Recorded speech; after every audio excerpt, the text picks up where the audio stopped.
Ministro Gentiloni, Presidente Manciulli. Minister Gentiloni, President Manciulli, Lames, Lebris, honorable members of Parliament, ladies and gentlemen, it's for me a great honor and a pleasure indeed to open the proceedings of this seminar for the fourth consecutive year. After Catania and Florence, the members of Parliament of NATO countries and partner countries of NATO too are gathering here in Rome once again, here at the Chamber of Deputies. And today and tomorrow, in this very room, you're going to be discussing some of the most crucial issues of our time and how they actually impact security in our countries, not just in the Mediterranean, but on both shores of the Atlantic, as well as the eastern and southern borders of Europe. Just a few days ago, during an initiative held here, it was actually an initiative of the Parliamentary Assembly of the Union for the Mediterranean, which is under the Italian presidency right now. The doctor, the physician of Lampedusa, a tiny island in the middle of the Mediterranean, well, this gentleman, this doctor, who for about 25 years provides first aid and care to migrants who land on his small island, presented the work that he does and showed us pictures, slides, and photographs of his patients. These are images almost always featuring women. And these women bore evident signs of violence on their bodies. They had wounds, they had bruises and burns and fractures. And so, you see, my dear colleagues, it is in these conditions that migrants come to our coasts. Many of the people who are seeking security and safety in Italy and in Europe.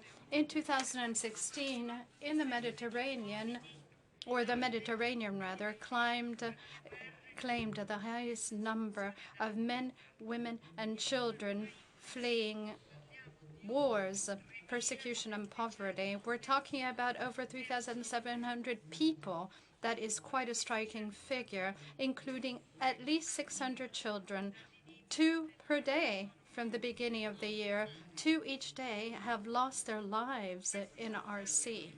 These are striking and flabbergasting data, which would be even more so without the incessant efforts of Italian maritime authorities, commercial vessels, and the ships of NGOs and the vessels of the EU joint operation, Unifor Med. But these figures are not random. They are not random. They're striking, of course, because they are the result of increasingly horrendous strategies undertaken by traffickers who load hundreds and hundreds of migrants on dinghies that are falling apart, that have no GPS or navigation systems, and often they don't even have any motors. Indeed, they often tell us that migrants are dropped off, basically, and they're left in the dinghy without a motor because the motor is used in other vessels. So they're left adrift in these rubber boats.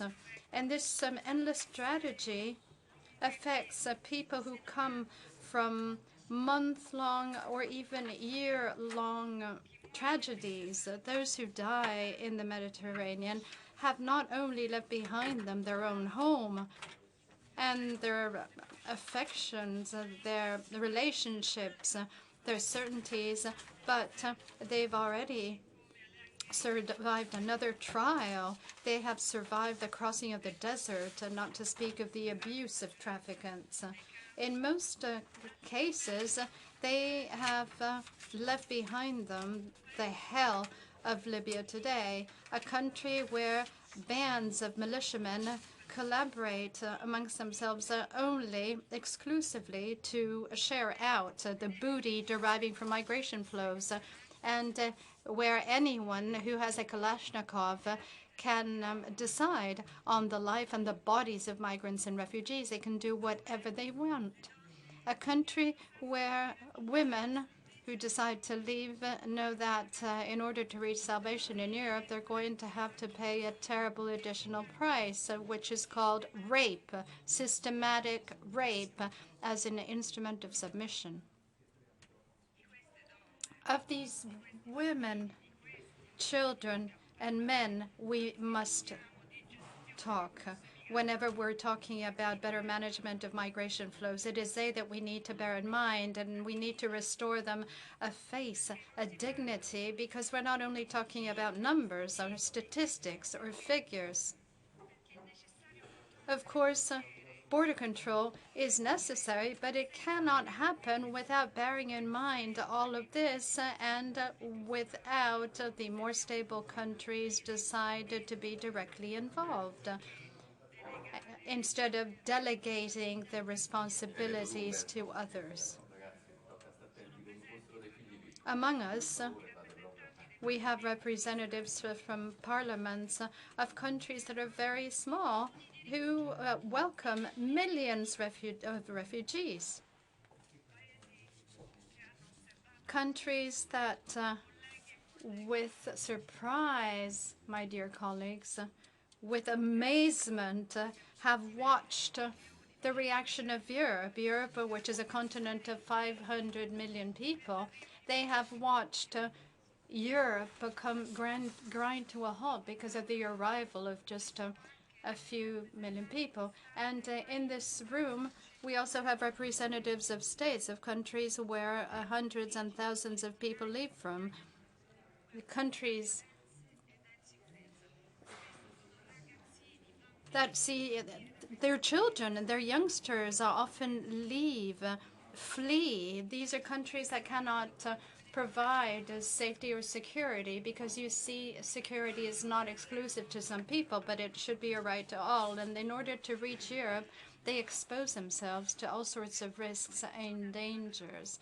And then these people do make it to Europe, when they do make it, and they sometimes are frowned upon. They are looked at as being inhuman, and thus they lose their dignity, they lose their sense of being human. In the eyes of some, they become negative stereotypes, very useful to populist propaganda that depicts all foreigners as dangerous or potentially criminal, even when, unfortunately, we are talking about human and children and women. Because you see, the professionals of fear gain consensus precisely in this way, by digging deeper and deeper spaces in our society, not considering the damage and the detriment that this brings to our daily life. They often say, it's us against them, or let's get rid of them. That way we will enjoy a more secure life. But it is these simplistic and distorted proposals to these epical phenomena that generate even more insecurity. And my dear colleagues, the answer certainly doesn't lie in closing our borders and excluding those who are different from us. That's not going to make us any more secure. The population of the Sahel today has a very difficult time in producing sufficient food because of growing desertification. And what is this desertification phenomenon due to? It's due to climate change. And climate change, in turn, is a product of centuries of industrial production in the West based on the use of fossil fuels.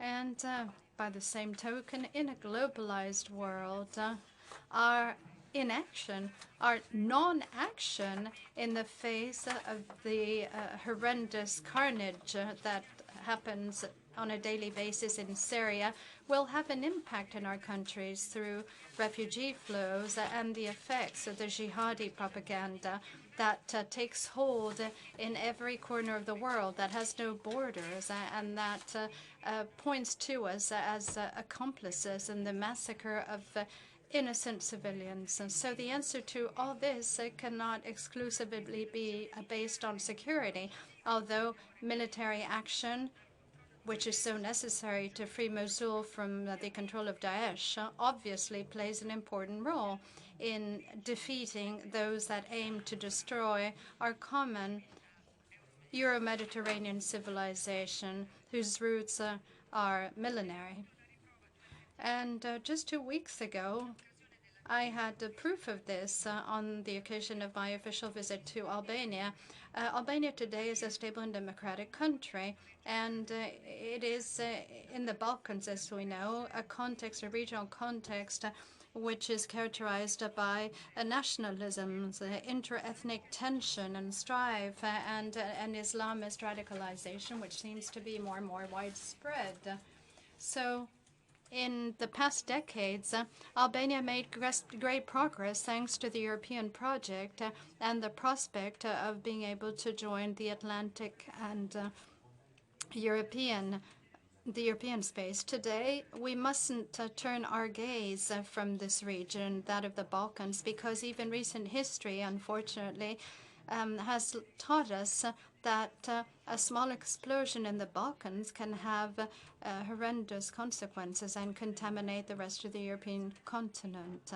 So, in conclusion, let me share a belief with you. Only a united Europe, one based on cohesion, can count on the international scenario and can influence macro-regional trends, as shown by the bitter lessons that we have learned from the sometimes unilateral actions in Libya implemented by certain European countries on their own. We need a Europe that, within and outside of the Atlantic Alliance, can speak with one voice and act as a consequence of that, a Europe that the world desperately needs today.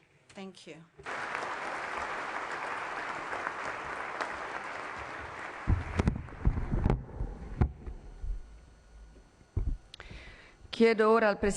I now would like to ask the head of the NATO delegation, Andrea Manciulli, to please address those in attendance. Mr. Manciulli. Grazie, Presidente. Thank you very much, President, and I also wish to thank you very much for your very insightful and passionate remarks that I'm sure we will look to for inspiration in the coming 2 days. I would like to express my thanks, especially to those who a few years ago decided to start holding these workshops. The Mediterranean and Middle East Special Group doesn't just involve our NATO allies, but it involves all NATO countries, and it also welcomes the participation of countries along the southern rim of the Mediterranean. And this approach dates back to many years ago, before the situation developed into the current problematic condition. And we obviously are all striving to ensure that we can overcome these difficulties. I very much hope that we're going to have a frank and open discussion in the next 2 days. It is a great honor for the Italian delegation to be able to welcome you here in our parliament because of 2 things that were mentioned by Ms. Baldrini. The parliamentary dimension can contribute significantly to overcoming the current difficulties in more ways than one. And we know that the Parliamentary Assembly of the Mediterranean met. The Council of Europe, which is active in this field, has been focusing on this issue, as is the OSCE. There needs to be an ideal relationship between the various political forces that are committed to solving the current crises in the Mediterranean. So I encourage you to have a very frank and open discussion. We need to also learn to overcome the differences that characterize our national policies, and this can only be done by members of parliament who are accountable to their own countries and accountable to all those who believe in the need to build a future of peace. And for this, I hope that this is going to be a profitable workshop. We will be approving joint and common documents. We will also be touching upon a number of sensitive issues, and I would like to thank that those who came to Rabat last meeting, and I will not forget the very warm welcome we received there, and I very much look forward to holding another meeting on the sort of southern rim of the Mediterranean, hoping that the meeting we're opening today will have contributed to making this possible. Thank you very much, Mr. Manciulli, and now I would like to invite Gilbert Lebris, Chairman of the GSM, to address the meeting. Thank you. Thank you, Madam President, Chairman, ladies and gentlemen. It is a real honour for us all to be here today. And, of course, it is a pleasure to see that there is such a large turnout. We represent different cultures, peoples, but we also represent countries that within their own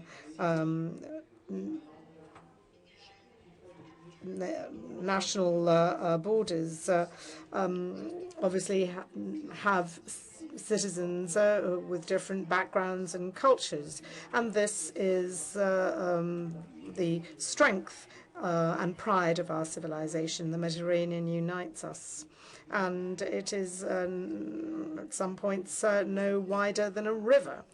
We are proof of the fact that the will of our people to face the challenges of our times is very real indeed.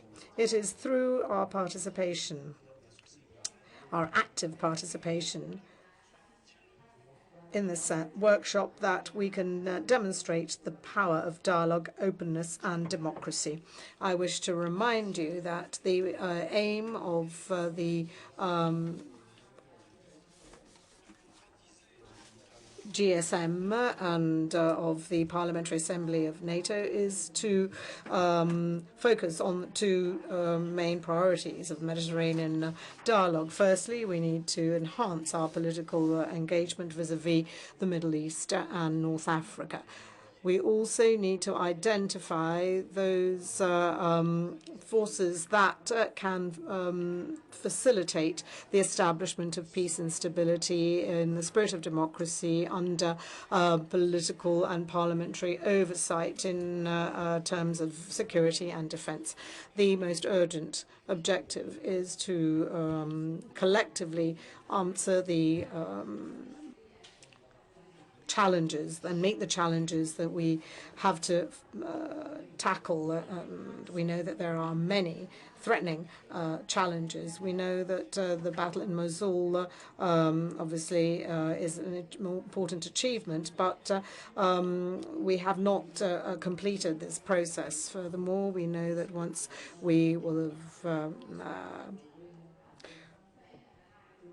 eliminated the organization that intends to govern the Euphrates, we know that we will have to take into account the return of our so-called foreign fighters, that is our fellow citizens who have decided to fight in Syria and Iraq. We also have a number of dossiers, and they're all of significant importance. We know that in Libya we have had some progress,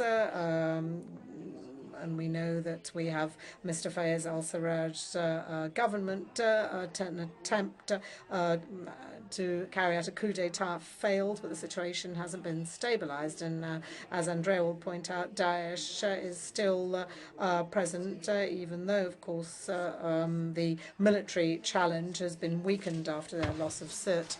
We also know that we have to consider the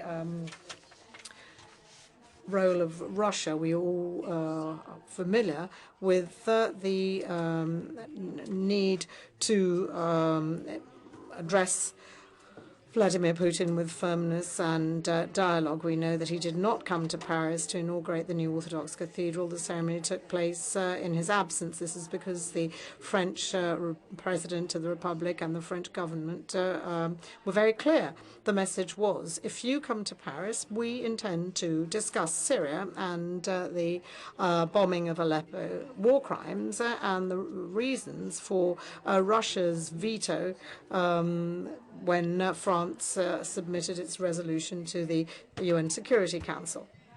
The issue of migration is closely linked to the Syrian question.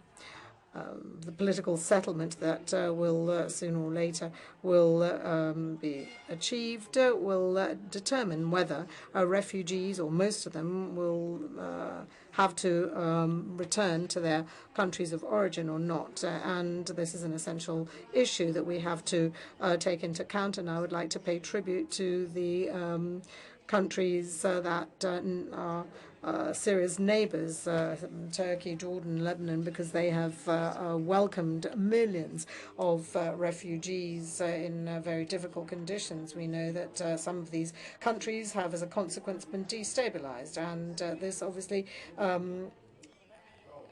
we know means that millions and millions of people are faced with a very cruel fate. We might be tempted to be more inward-looking, but we know that that is not the best solution. We have to really, once again, reiterate the need to together tackle these challenges and be successful. And this is why I'm particularly grateful to Mrs. Laura Boldrini, the President of the Italian Chamber of Deputies, and my friend Andrea Manciulli, head of the Italian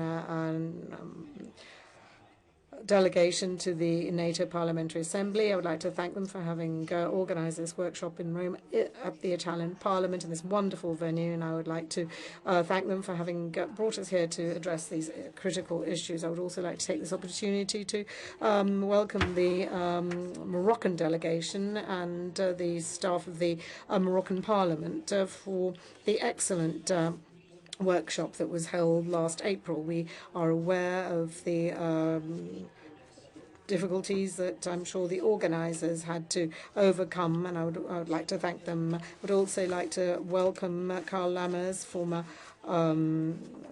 President of our Assembly and Chair of the subcommittees on NATO partnership, and I'd like to thank the members of this committee. I would also like to thank all the delegations from the Middle East and Africa. We have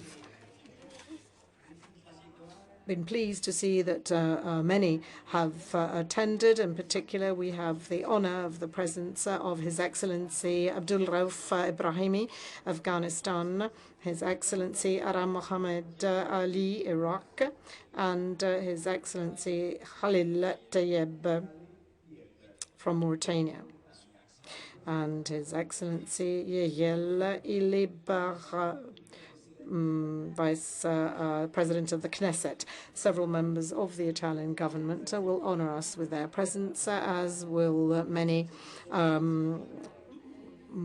well-known and highly qualified academicians and members of the military. As you know, sadly, we have to pay tribute to the great José Lelo, who passed away early in October.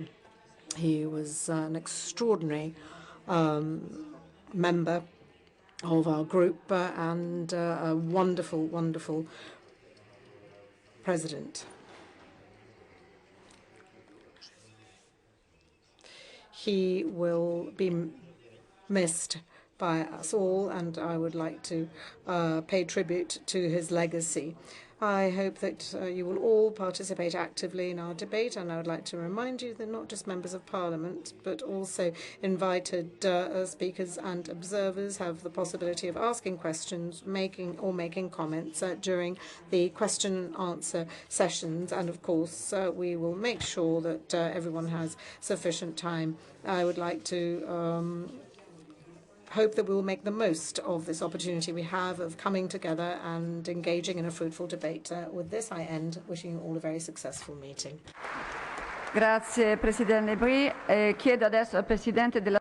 And now we will hear from the chairman of the PCNP, Karl Lammers. Over to you. Speaker, dear Andrea, dear Gilbert, ladies and gentlemen, it gives me great pleasure to welcome you all here in Rome. And I'm particularly glad that the Subcommittee on NATO Partnerships can join the seminar, not only because the issues that will be discussed are all important, but also because all the topics on our agenda feature prominently on our list of interests. In fact, one of our subcommittees just came back from Oman, where the situation in Syria and in Iraq was obviously of key concern for everyone. And two reports of the political committee focused on the challenges from the south that NATO allies face. The issues our Mediterranean partners and we are facing together are so complex that neither can solve them alone. Only by working together we will be able to find common solutions. This seminar will, I am sure, play a crucial role in identifying the key sources that drive regional instability and also help to agree on possible joint action that can, over time, address them. So we can look forward to some very interesting and stimulating discussions over the next couple of days. In closing, let me thank the Speaker of the House of Representatives, Laura Boldrini, and Andrea Manciulli, head of the Italian Delegation to the NATO Parliamentary Assembly, for hosting this eminently timely and important seminar here. Thank you very much. Thank you. Thank you. Grazie, Presidente Lammers. E ora do la parola al... Thank you, Mr. Lammers. And now I give the floor to the Minister of Foreign Affairs, Paolo Gentiloni. Minister, you have the floor. Thank you, Madam President. Dear Andrea, Mr. Lammers and Mr. Lebris, Chairman and President, respectively, and dear delegates and participants, this extraordinary assembly, because it's a NATO Parliamentary Assembly, but it is also the coming together of many different countries and members of Parliament of our region. Military authorities, ambassadors, excellencies, I think that we have left behind 2 years in which within NATO there was growing awareness as to the importance of the Mediterranean and the Middle East and the complexity of issues that are before us. At the beginning, there was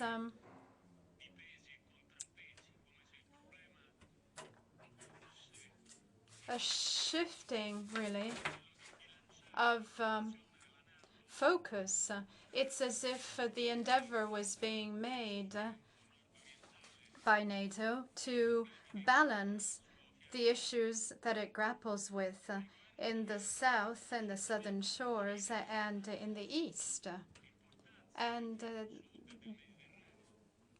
the Italian government, however, although of course it does consider the Mediterranean and the southern shores to be of utmost importance, has never felt that these are two opposite issues or mutually exclusive, because we've always felt that it was extremely important to focus on the Eastern Front and at the same time try to understand the complexity of the challenges posed by the Middle East and the Mediterranean. So I don't believe that we need to try to balance things out and consider the southern shore as important as the eastern borders of the alliance. It's not about that. Instead, what I think we really need to try to understand, and I'm certain that this seminar will contribute to this, what this is all about is trying to understand the complexity, the context of these two areas, how they are challenging NATO, the alliance, and our respective countries.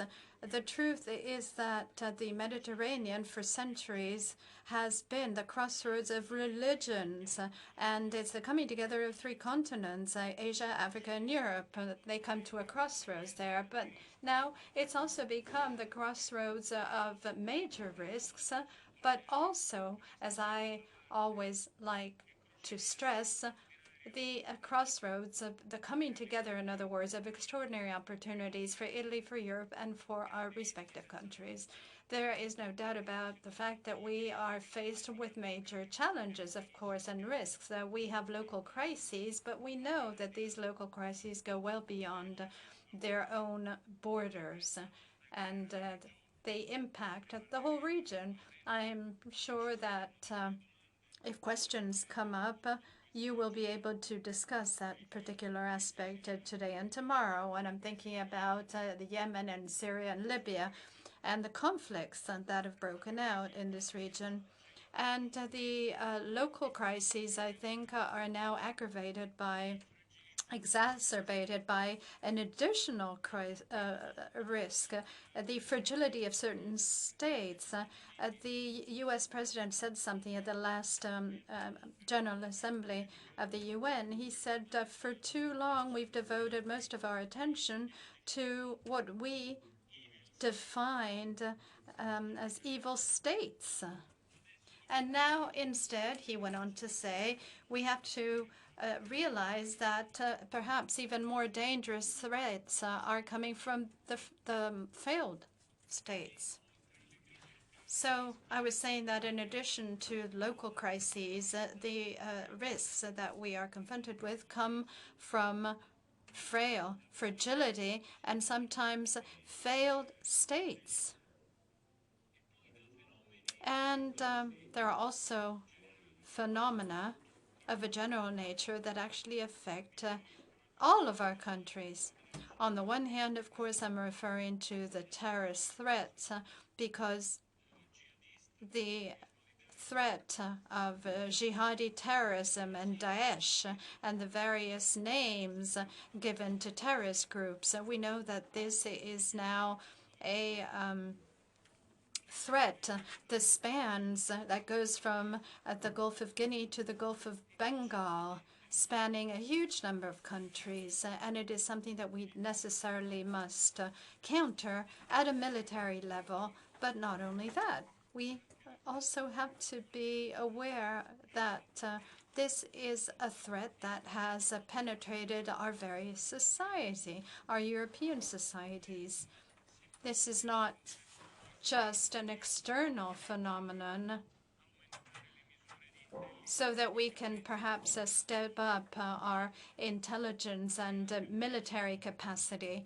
No, that's not going to be enough, because this is a phenomenon that has seen the radicalization of fundamentalist minorities within our societies that threat the Islamic societies in our countries, with which we have and we wish to continue to entertain excellent relations, and that is sweeping across all of Europe, from Finland all the way down to the island of Malta. It's difficult to define the problem of the terrorist threat as a threat concerning only the southern shore of the Mediterranean and NATO countries, because it's affecting the whole of the NATO system. We need a military response, and you know that one is going on both in Mosul and Sirte, and we may have to contemplate a military response in Raqqa as well. We need to be aware of the fact that the success of these military operations is going to be absolutely crucial. We must never underestimate the importance, even the symbolic importance, that this combination of the terrorism and control of the territory can be questioned and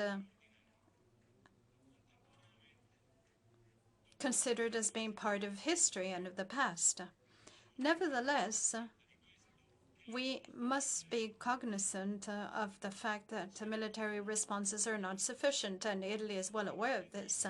They're not sufficient unless they are backed by a political and cultural initiative, which, together with most Islamic communities in our countries, strives to isolate the extremist and fundamentalist cells that show a propensity towards terrorism, because we know that the attacks that have been perpetrated in Europe over the past 2 years, in most cases, were not attacks organized abroad, nor were they due to the return of foreign fighters to their home. Often they were the work of radical groups within our countries, people who were born and grew up and were educated within our countries. And that is why the challenge is not an external military challenge. It's a challenge that calls upon our governments and society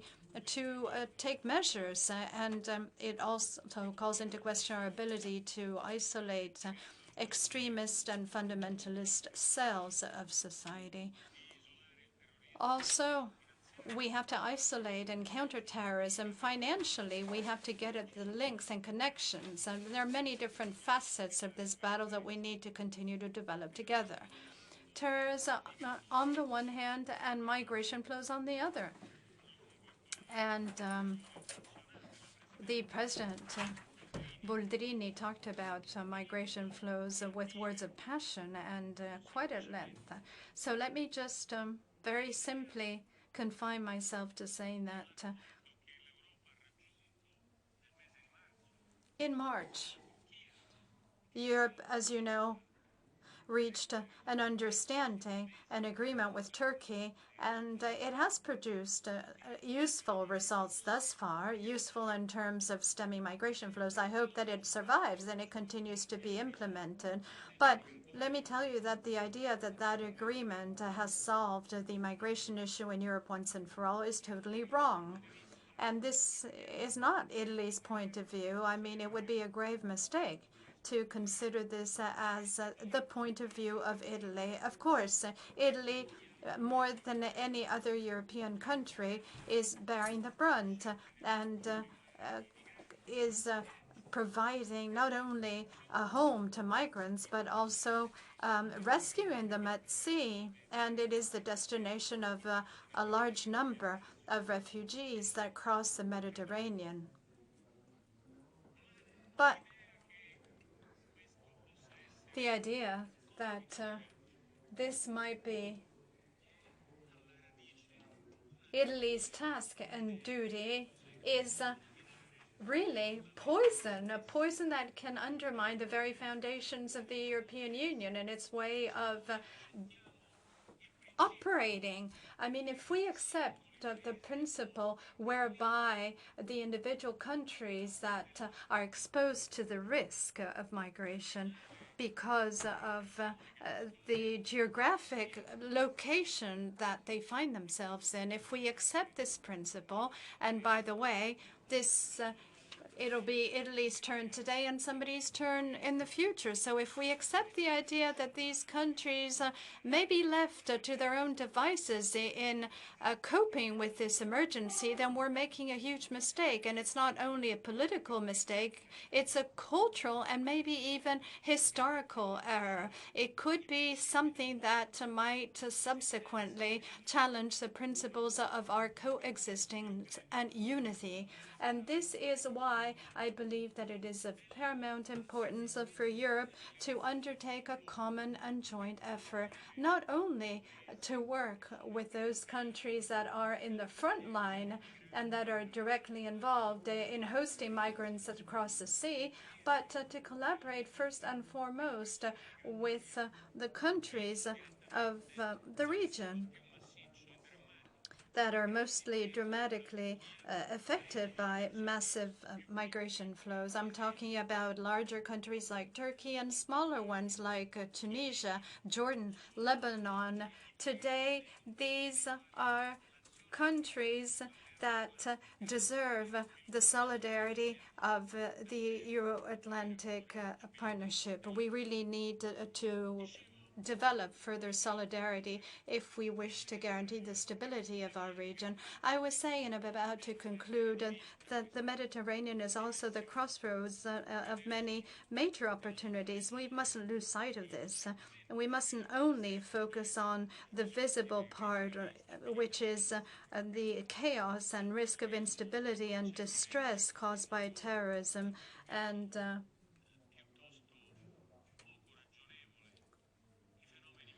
migration phenomena. We must also try to focus on the great opportunities that are being offered to us. For example, in the area of communications, because we know that increasingly the Mediterranean will play an important role in the trade flows that will come from Asia, and the Silk Road.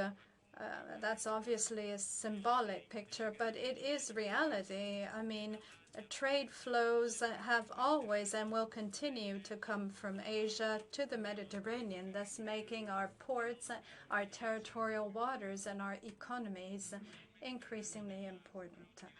And then another major opportunity is the extraordinary growth of tourism and culture, because after all, this is the one area in the world with the highest concentration of sites that are under the protection of UNESCO, because they're defined as cultural heritage sites. And the Mediterranean is also the scenario where we see the emergence of regions that have left instability behind, like the Balkans. There are risks of instability, of course, but in the past 10 to 15 years, that region has really greatly developed and grown, and that's very encouraging. And finally, the Mediterranean is a gateway to Africa.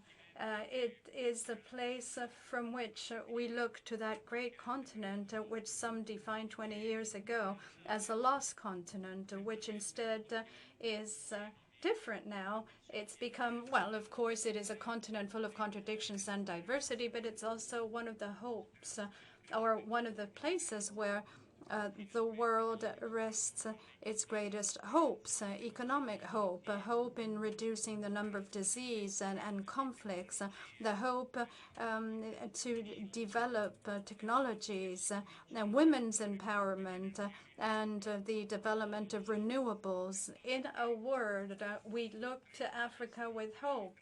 So, in addition to the extraordinary population growth, I think that that continent can also be the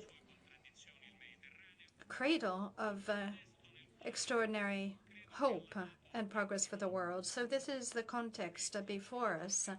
And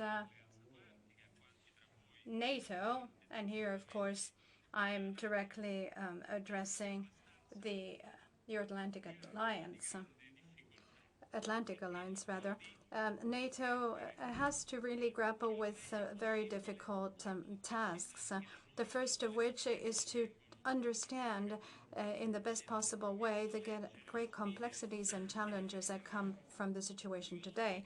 If we try to look at challenges in the Mediterranean according to the lens of, well, that we've used thus far, we won't get very far, because we don't really have any foreign armies that are threatening our security at our borders. We are not dealing with a major superpower like Russia, which is perceived as a risk, and that's taken on conduct that leads us to consider it a risk, really. But anyway, we have an overlap of crises and problems and issues And to counter all these, NATO has to adopt a strategy very different to the ones that it's used in the different stages of its history and its past. And secondly, we need NATO operations, some of which are underway. For example, the Sea Guardian operation in the Mediterranean, the operation against Daesh, a military operation, UNAVFOR Med, and the Sea Guardian operations in the area of logistics and the countering the arms embargo. All of these are fertile ground upon which NATO can really enhance its role in the Mediterranean. And finally, the so-called packages that encourage the defense capacity building of countries in our region. Of course, this is not a decision that NATO can take on its own without involving these countries, but for this, dialogue needs to be undertaken. And when that dialogue is successful, as it was in Jordan and Tunisia, then I think that NATO can do much to consolidate these countries' response and security capacity. And this really is of extraordinary importance in the circumstances in which we find ourselves, because it can provide for training and logistics and other contributions. Finally, the alliance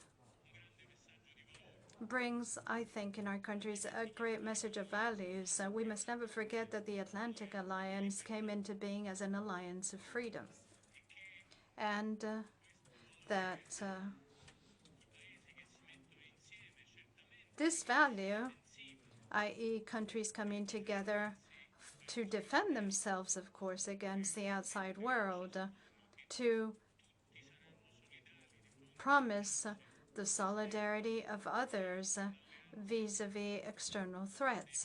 So I was saying this value goes along with freedom and the respect of human rights and the coexistence between countries and different peoples. And no one can be the bearer of these values more than you, the speakers of the various parliamentary assemblies. And that's why I thank you for being here at Montecitorio, here in Rome, to take part in this seminar, and for having given me the opportunity to rapidly illustrate some of the points of view of the Italian government. Thank you.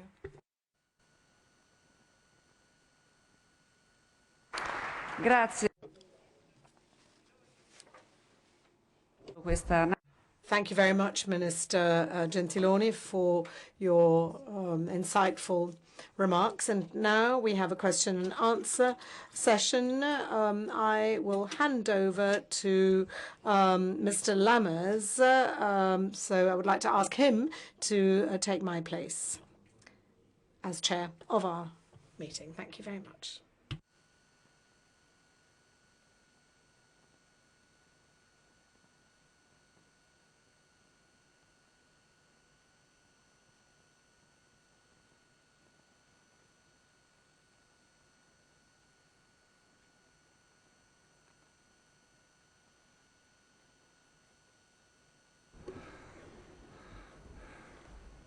So thank you, Mr. Minister, for your great speech, and thank you that you are ready to take questions.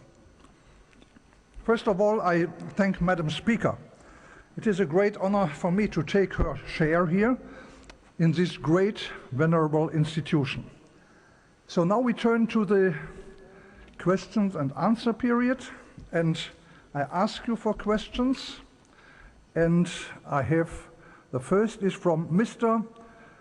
Julio Miranda Calha from Portugal. You have the floor. Is this? Thank you, President. I would like to put a question to Minister of Foreign Affairs, but before I would like you forgive me to say a word about the intervention of Gilbert Lebris, because he mentioned the death of our colleague José Lello. And José Lello was one of the personalities that we have in our assembly of NATO that has a great engagement and at the same time a great work in order to defend the values that are the base of our Atlantic Alliance. So thank you for this opportunity, and thank you, Gilbert, and thank you to all that applaud the participation and the presence of José Lello between us.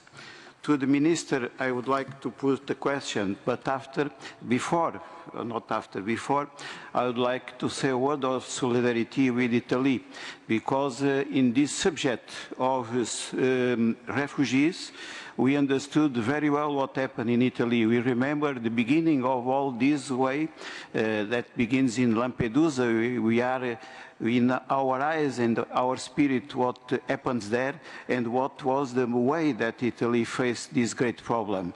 And I must mention here our solidarity, my country, but at the same time our solidarity in NATO in relation to this situation. The question is related to the crisis, the main crisis that we have here in Syria. There is a problem in Libya because there is a state building that is necessary to have that. But Syria perhaps is the base, the main base of one of the main problems that take place in the area of Middle East. And so I would like to ask to Minister of Foreign Affairs, what is your opinion about this situation in Syria? This is a crisis of regime, the former regime in Syria. There is a problem of terrorism because there was there the base of the formation of the so-called ISIS. At the same time, this is a problem of humanitarian way because of the refugees that go out, people that go out from Syria. So I would like to understand better what is your opinion in order to face this great problem. We noticed last days the presence of Air Force that is announced by Russia that is going to take a position there, a strong position there, in a permanent position in the area Air Force. We know at the same time that a fleet of ships are coming and entered recently in the Mediterranean to be near Syria. So I would like to understand the position of Italy in this subject, because this is the real question and the real problem that we face here in the Middle East. Thank you, Minister, for your position, and thank you for the possible answer to my question. Thank you. Thank you very much. Mr. Minister, if you agree, I would collect 3 questions and then give the floor to you. So the next speaker is Ms. Nicole Ameline from France. Please. Merci, Monsieur le Président.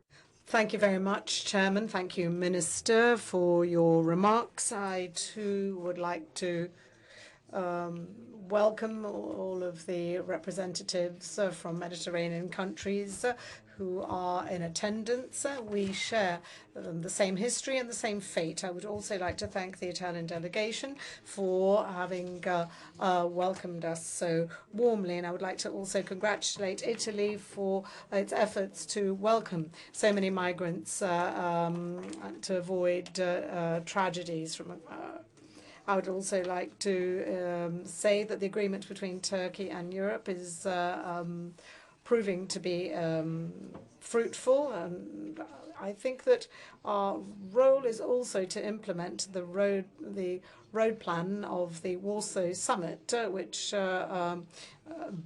binds us in a way. I would like to ask the Minister a couple of questions. Firstly, I would like to mention that Russia in Syria, as in Ukraine, has had a very troubling role in many respects, and the deterrence position adopted by all of our countries is essential. It is a must.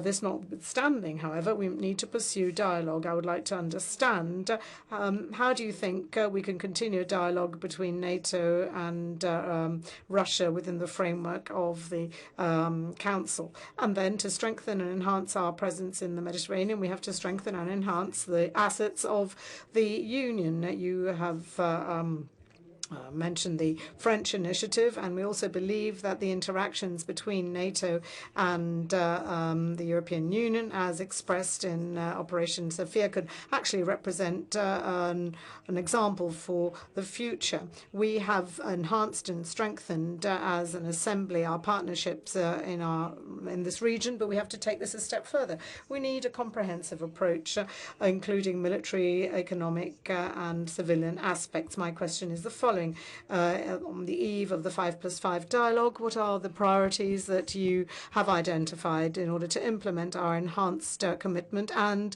continue strengthening the working partnership between the EU and NATO? Next speaker is Mr. Nehapetian from Armenia.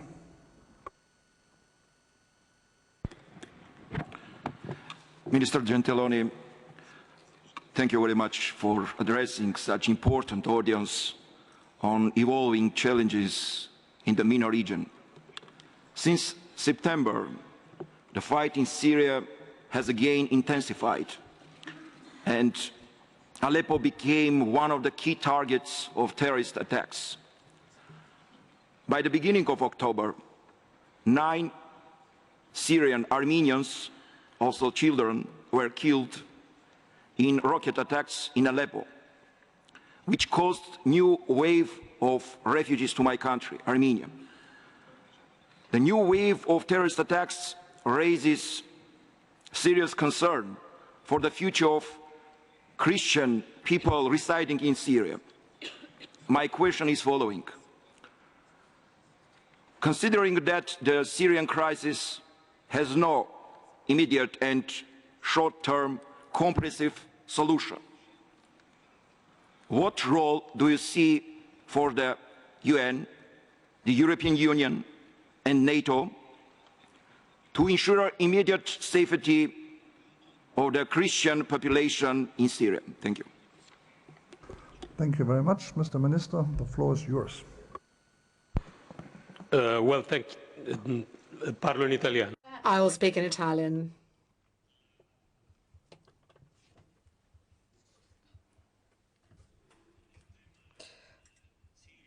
The issue of Syria is common to all of the questions that have been put to me. I would like to start by addressing the question of our Portuguese delegate with respect to Italy's position and its commitment in the Syrian scenario. As you're aware, the diplomatic situation has become increasingly complex with regard to the possibility of lasting ceasefire. And of course, we are aware that this is also a critical problem with respect to the status of the al-Nusra fighters and the separation of East Aleppo and the status of the fighters who are members of the Syrian opposition forces. These are matters that are at the heart of our discussions, and there have been ups and downs, there have been successes and failures, and this has characterized our diplomatic engagement over the last few months. At this juncture, there is a clear, or at least this is the Italian government's perception, there is a clear attempt on the part of Syria, of Bashar al-Assad's Syria, to solve the Syrian question de facto conquering, which goes to say completely destroying a large part of the city with a population of over 250,000 and a very high percentage of women and children who are living in conditions that we can only begin to imagine. So the first message for Bashar al-Assad and Russia is that the international community is not prepared to accept the idea that the solution to the Aleppo question is conquering Aleppo and basically destroying it entirely. The message of the international community must be firm, united, and unmistakable. And this is something that has, I believe, been made clear in a number of international fora. It is true that the French-Spanish resolution, supported by a number of countries, including Italy, put before the Security Council, was blocked. We know that it was blocked by a veto, and only one country voted against the resolution, Venezuela. I have no difficulty in saying that not only is it possible, but it is fundamental for us to continue to seek a diplomatic solution. I am convinced that the efforts of both Russia and the United States are the only possible course of action. The Russians, this is the Italian government's opinion, the Russians must accept a fundamental principle, i.e., that it is possible to exercise influence to bring to an end the indiscriminate bombing of West Aleppo. Those who say that in exchange for this, there has to be a separation between al-Nusra and the other Syrian fighters involves operational and logistical complications, as the experts present know, but this request has its rationale. It is important, however, to avoid that this claim is going to be continuously used as an excuse not to stop bombing and to have the world accept the fact that sooner or later Aleppo will be quote-unquote conquered at an unacceptable humanitarian price. This is our position with respect to the position of Russia in Syria. To move on to the question from our French delegate, we've always considered the presence of Russia in Syria as an opportunity as well, because there is no denying that Russia can have an influence on Bashar al-Assad. It does have some leverage, but this must be the case not in a few years, but in the coming days, in the coming weeks, or otherwise. This role, inevitably, instead of being potentially positive, as it could, will be remembered as being a role which will have made one of the most appalling tragedies of the last decades possible. And it is up to us to decide whether we can continue to have an influence. I think that the diplomatic path that we're treading, however narrow, can lead us somewhere. With respect to the relationship between the European Union and NATO, there's a lot that could be said. I believe that the exchange of letters between Ms. Mogherini and Mr. Stoltenberg has, I think, identified the synergies between Sophia and Sea Guardian in terms of intelligence, the fight against weapons trafficking or upholding the arms embargo and fight against trafficking. This is one of the hot topics in the Mediterranean. Secondly, when it comes to the role of NATO and the European Union, they can together work towards stabilizing countries in this region. Each of these organizations has its peculiarities. They are not one and the same. The European Union can make available its plans, its development programs. NATO obviously would not intervene on its own, but if invited to do so, it could contribute to stabilize these countries, train security personnel, and give a contribution of this nature. Because, of course, we know how important it is to stabilize countries that are at risk. And then moving on to the question of Aleppo, a point raised by our Armenian delegate. Italy is, of course, very aware of the critical situation for Christians, not just in this city, but in the entire region. We know that pluralism has characterized the presence of the three great monotheist religions, and of course this is being endangered. We care about the presence of Christians. I must be very honest with you. It is hard to imagine an effective humanitarian approach disregarding political diplomatic solutions. The latest proposal put forward by Staffan de Mistura, the UN Special Envoy,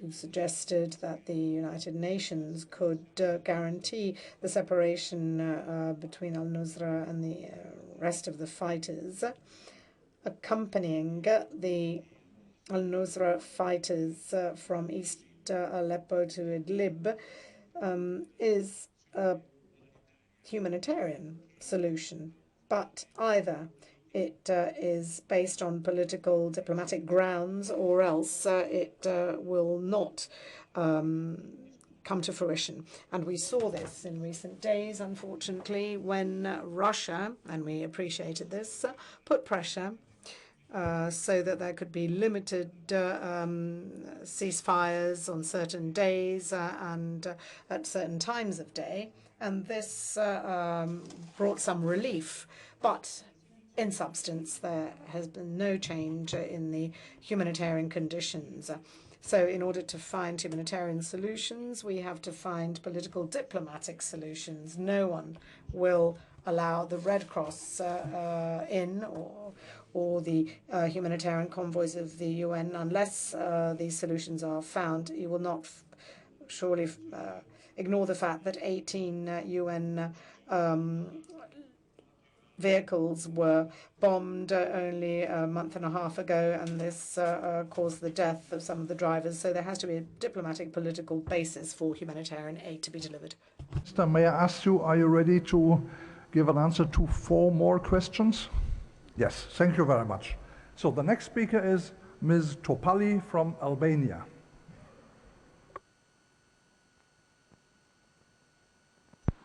Buongiorno, grazie. Io sono dall'Albania, un paese che è molto vicino all'Italia. E proprio per questo anche Good morning. I'm from Albania, a country very close to Italy.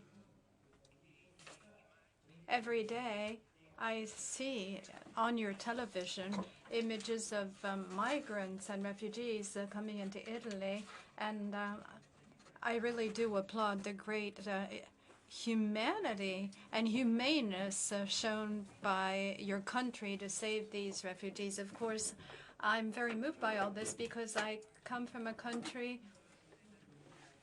in which 35% of the population is made of migrants.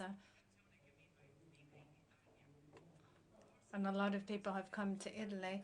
And I have a personal history that makes me feel close to these people, because my brother migrated to Italy 35 years ago, and whenever I see all these people on boats, I think of the night when my brother left, when he took a boat, and when he barely drowned and he was saved virtually by a miracle. So he survived it. Now, my country called these people 25 years ago boat people, but my country has really evolved since then. Now we're a member of NATO. At the same time, however, some years ago, a population of, country that has a population of 3 million hosted 1 million refugees from Kosovo because of the conflict that was going on there. What I'm trying to say, dear colleagues, is that we can do more, because 3 million people for months and months hosted 1 million people in their very own homes, 1 million people who were fleeing a conflict. If the Albanians did it, and we're the poorest of the poor in Europe, why can't the rest of Europe do more? Surely it can. That is why, with great support, I heard the words spoken by the Speaker of the House, Boldrini, and I can so relate to the German Chancellor because of what she did. So this being said, please convey this message to everyone in Europe. We can do more. Thank you.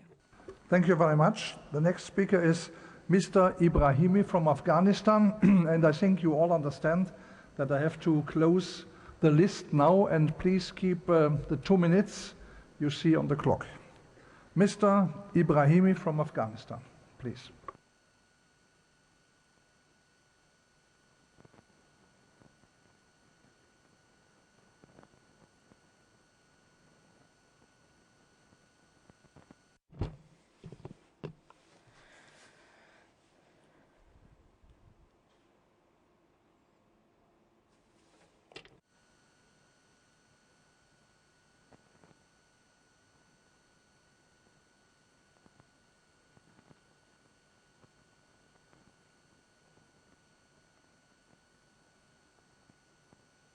I think that was a misunderstanding. So, is there a member? Yes, please, you have the floor.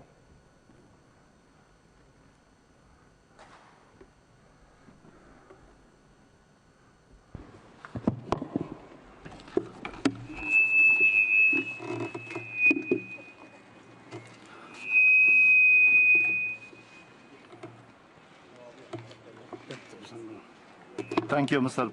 President. Before I do the question from the Minister, I would like to say some words regarding this fighting all over the region, like in Afghanistan, and also Syria, and Iraq, and Libya.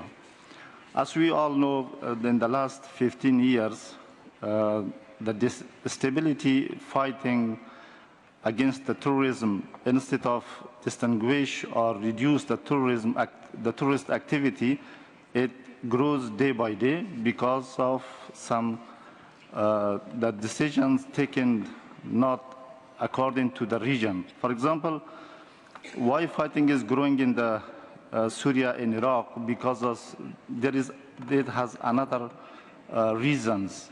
It's totally different than the reason what is we have it in Afghanistan.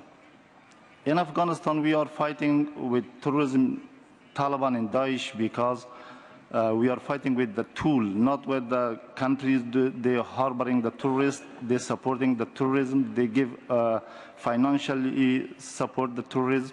That is why we not reach or distinguish or reduce the tourist activities. Now, my question is from the Mr. Minister is, in Syria and Iraq, the reason is different because of the repetition between the big countries.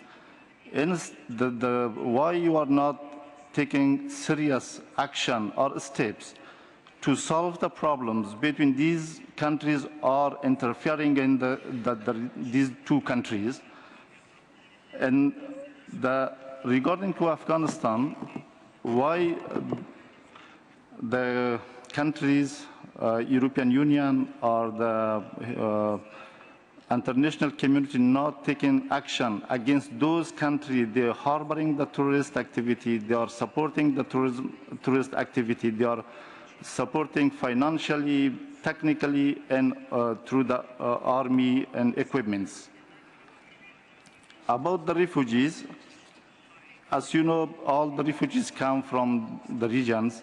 They pass very difficult ways. Even they lost their life, they lost the member of the families when they pass through the oceans, or they coming by boats, or even through the jungles, they lost their lives. And also they lose all their properties, financially what they have on their own country, they sell it and make some money to come to the safe side or seeking a better life, a better place to be safe. Why, instead of sending them back to the original country, it just make a problem for the country, and also these people will be on the middle of nowhere because they already sold all the properties that they have it on their own country. Instead of sending back, why are the European country and also Italy not giving them a chance of living in the region, in the country? After 10 years, they will integrate it among their own people. They will work here, they will study here, they will be a very active part of their community. Thank you. Thank you very much. Please, once more, please regard the time. The next speaker is Ms. Naeem, General Secretariat of the League of Arab States. You have the floor. Thank you, Your Excellency. That's Najm. First of all, allow me to extend my gratitude to the Mediterranean and Middle East Special Group for this opportunity to be among all of you today. I am continuously humbled to be part of this group. On terrorism, it's more of a comment rather than a question, Your Excellencies. We are continuously fighting on a political level, and on a military level, we're also cooperating together to fight this phenomena that has exploded in our face in the most recent era. Maybe it's time to fight it with education. This is a thought that a brainstorm that came to my mind. Maybe it's time to educate against terrorism in the sense of the following. When Your Excellency mentioned foreign fighters coming from Europe, a lot of those Europeans who are Muslims might be prey to the organizations that call for terrorism because they don't really have proper knowledge of Islam, which is at the end of the day, in its core, coming from its name in Arabic, it's really a religion of peace. If they know that well, they will not be easily preyed by these organizations. I don't want to take too much time. I'll just mention another issue. And also, their integration into the society, if they feel in a way that they are more accepted, once again, they will not have the psychological agony of feeling prey again to these organizations, if they feel accepted by their fellow Europeans. So education, once again, for the fellow Europeans on Islam, on their religions in general, and the core of religion, peace, love, whether Christianity, Islam, all religions, that's what they call for. Thank you very much. Thank you, Ms. Najm. And now the last two speakers. First, Mr. Ali from Iraq. Thank you very much, Mr. President. I would like just to make it brief. Shukran jazilan lakum. Thank you very much for this opportunity. It is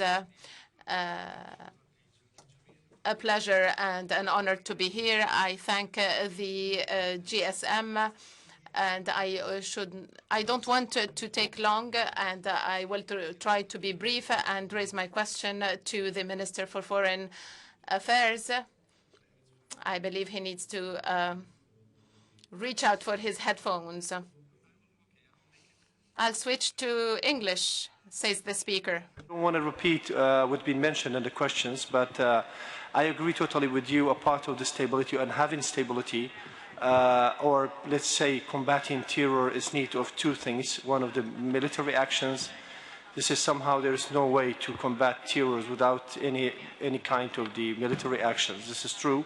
But of course, you're talking about the political solutions and diplomatic solution. I wanted to have a clear and frank answer. And you mentioned, I think, even in the speech about Mosul and after the liberation of Mosul, which is very important, to push the Daesh out. Might be the majority of them will flee to Syria again. Might be they will start it again, and who knows what's going to happen in the future of the Syria. I mean, in the political solution term. But my question is, clearly, do you have a kind of the political solution for what's so-called, even in what is concerning Iraq, what's so-called the after Mosul? Because it is very important. Then I think it will reopen cases and files about the political issues which should be dealt with or should be treated or should be solved by a way or another. Thank you very much. Thank you very much. And now Mr. Ferdi from Algeria.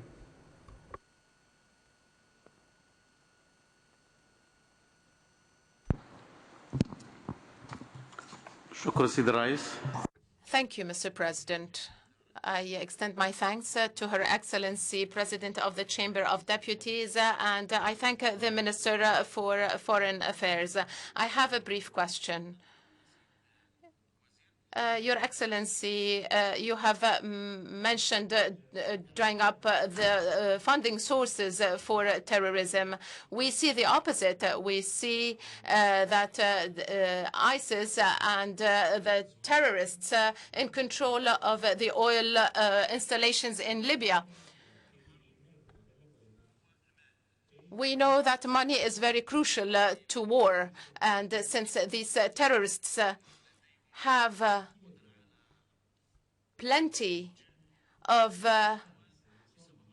money and they can attract funding to their activities, they are capable thus to recruit terrorists and fighters, and they can use them in wars and attacks against innocent civilians in Syria, Iraq, Tunisia, etc., etc.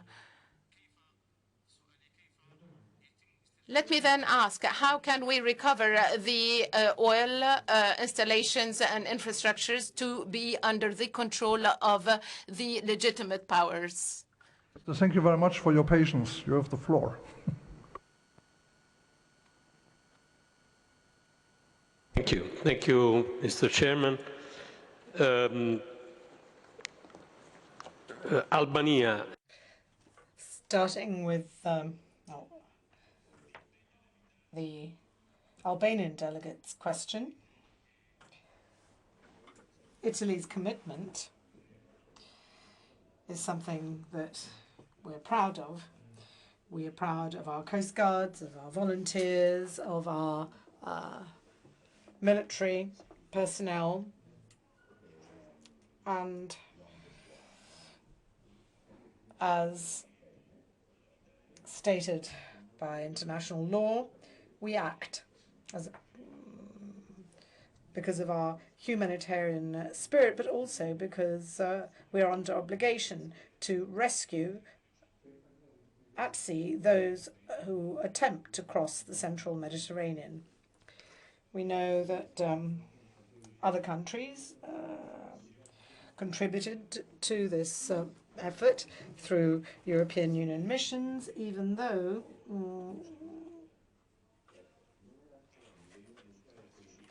Sicily and Italy are the places where these migrants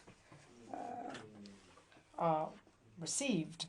This humanitarian attitude, which is part of Europe's civilization, also has some political implications as well, given that we respect the principles and laws that state that asylum is to be granted to all those migrants who are entitled to receive asylum status, i.e. refugees, and this is something that should be shared at a European level. We have to also establish conditions so that those who are not entitled to asylum can safely return to their countries of origin without putting their lives at risk. We know that people my age will recall the extraordinary flow of migrants who crossed the Adriatic from Albania 20, 30 years ago, and Italians will never forget the images of the football stadium in Bari, in Puglia, which was full of Albanians. And in the course of a few years, the Albanian state became consolidated. It started to develop, and migrants were sent back to Albania. I'm sure you will be often mentioning the task of stabilizing Libya. I know this is the subject of some panel discussions. One of the aims of stabilization is to establish conditions in the coming period so that those who are not entitled to asylum status, those who are not refugees, can return to their countries of origin. The representative of Afghanistan was asking whether this is fair or if Europe ought to guarantee entry aside from, let's say, granting asylum status. We know that many fleeing from war zones are entitled to recognition as refugees, and this applies to people, Afghan citizens, but there's also the possibility of participating in migration flows to Europe. What we cannot accept in the medium term is that those who are not entitled to asylum status may reach Europe through these organizations that traffic human beings and put lives at risk, even though there would be the possibility for those who may not have asylum seeker status, but who could access these countries according to mechanisms that exist in various parts of the world. And this also includes a country such as Italy with its humanitarian corridors for people from Jordan or Lebanon who come to Italy in an organized fashion. So we're not just welcoming these migrants on account of humanitarian considerations, but we are doing this also to ensure that in the future we will have appropriate reception mechanisms for those who are entitled, or a civilized return mechanism for those who don't have this entitlement, and to absorb so-called economic migrants in a safe and well-organized way, and not in a criminal fashion that is in the hands of death merchants and slave drivers. As to Afghanistan, Italy is one of the 4 NATO countries, together with the United States, Turkey and Germany, that are most committed and have been committed over the last 15 years in supporting Afghanistan's security and in providing support, including financial support, to its armed forces. And I would like to pay tribute to the Italian armed forces. Many lives have been lost among the Italian armed forces in the 15 years during which they have assisted and supported Afghanistan. The Arab League representative is perfectly right to stress the importance of education as an effective means of combating terrorism. Our Prime Minister often uses a slogan to describe Italy's counter-terrorism policy when it says that for each euro spent in security, we have to spend a euro in education and culture. This is, I think, exactly what you were referring to. The question asked by our Iraqi delegate is whether there can be a future for Mosul. I know that Brett McGurk will be attending your meetings in the coming days, and we must all be aware that, first and foremost, military liberation will not be a simple process, and secondly, we know that setting aside the complexity of these operations, either we imagine the scenario after the liberation of Mosul with what kind of international support, or else, if we fail to address these issues, the risk is that the situation in Mosul will be as volatile as we have seen in other parts of Iraq, areas that were liberated and then reoccupied by Daesh. So we have to be very clear about this. We're providing our support for stabilization in the Lambar area in Iraq together with the Carabinieri, but we must be aware of the fact that liberating Mosul should certainly not trigger sectarian revenge of any kind. Not only must it be inclusive, but it must also envisage a stabilization process for the city so that this extraordinary success of the anti-terrorism coalition, so that the success can be consolidated. Follow the money, one could say, when it comes to terrorism. This is also true of many other phenomena. So there can be no doubt Italy is in fact one of the members of the anti-Daesh group that deals with financial support to terrorism. There's no doubt that we have to dry up the financial resources made available to terrorists. According to our sources, these financial resources have decreased significantly in recent years, and we know that foreign fighters have been taking pay cuts, given that now we're seeing fewer vocations for the cause of terrorism due to lack of resources. We know that oil is being smuggled. We know that financial resources are controlled. Also, in terms of territorial control, we also know that a lot of the money that Daesh obtains is obtained through the control of the various local territories and communities. And then there's another issue that Italy is dealing with, smuggling works of art. We know that there are some beautiful archaeological assets that have been traded, smuggled, and we often see these works of art turn up in auctions in our capital cities, fortunately. Thanks to Interpol and thanks to different law enforcement bodies, and in Italy, the police and the Carabinieri, this is not as widespread as it was at one point.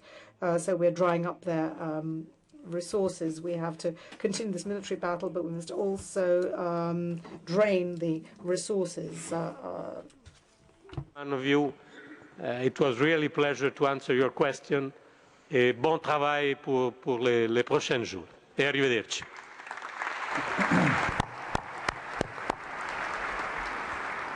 Mr. Minister, once more, thank you very much for your great speech and for your answers to our questions. Thank you that you have taken so much time to be with us. We wish you all the best personally and for your great political work. Thank you very much.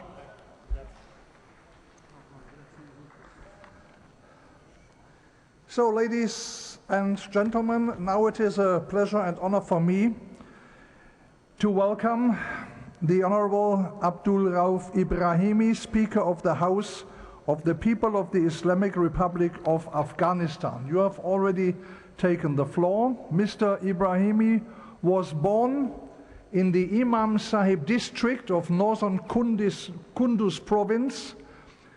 He was admitted to the Languages and Literature faculty of Kabul University, but joined the resistance when the former Soviet Union invaded Afghanistan.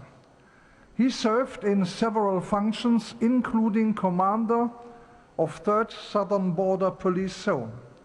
After the collapse of the Taliban regime, our speaker worked as commander of border police in 2002 before being elected as emergency lawyer Jirga member the same year.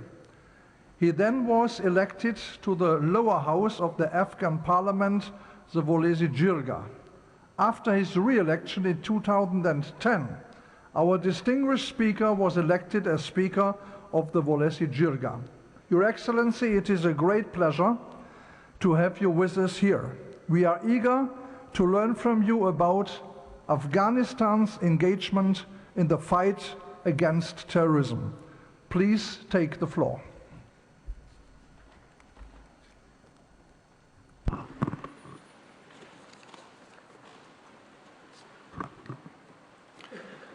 Bismillahirrahmanirrahim.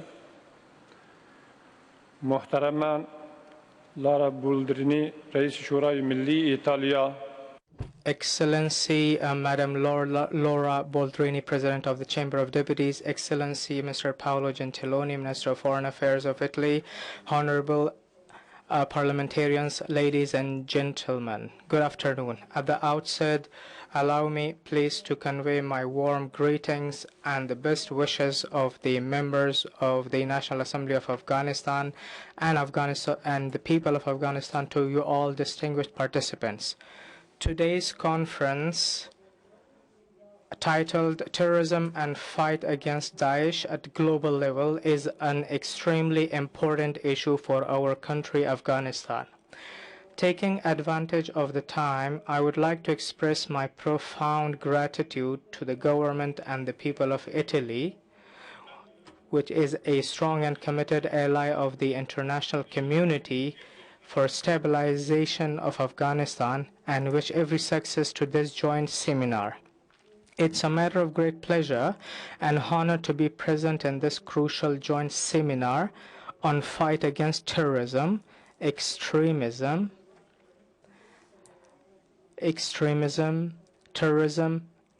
and Daesh, and have the opportunity to express my deep concerns on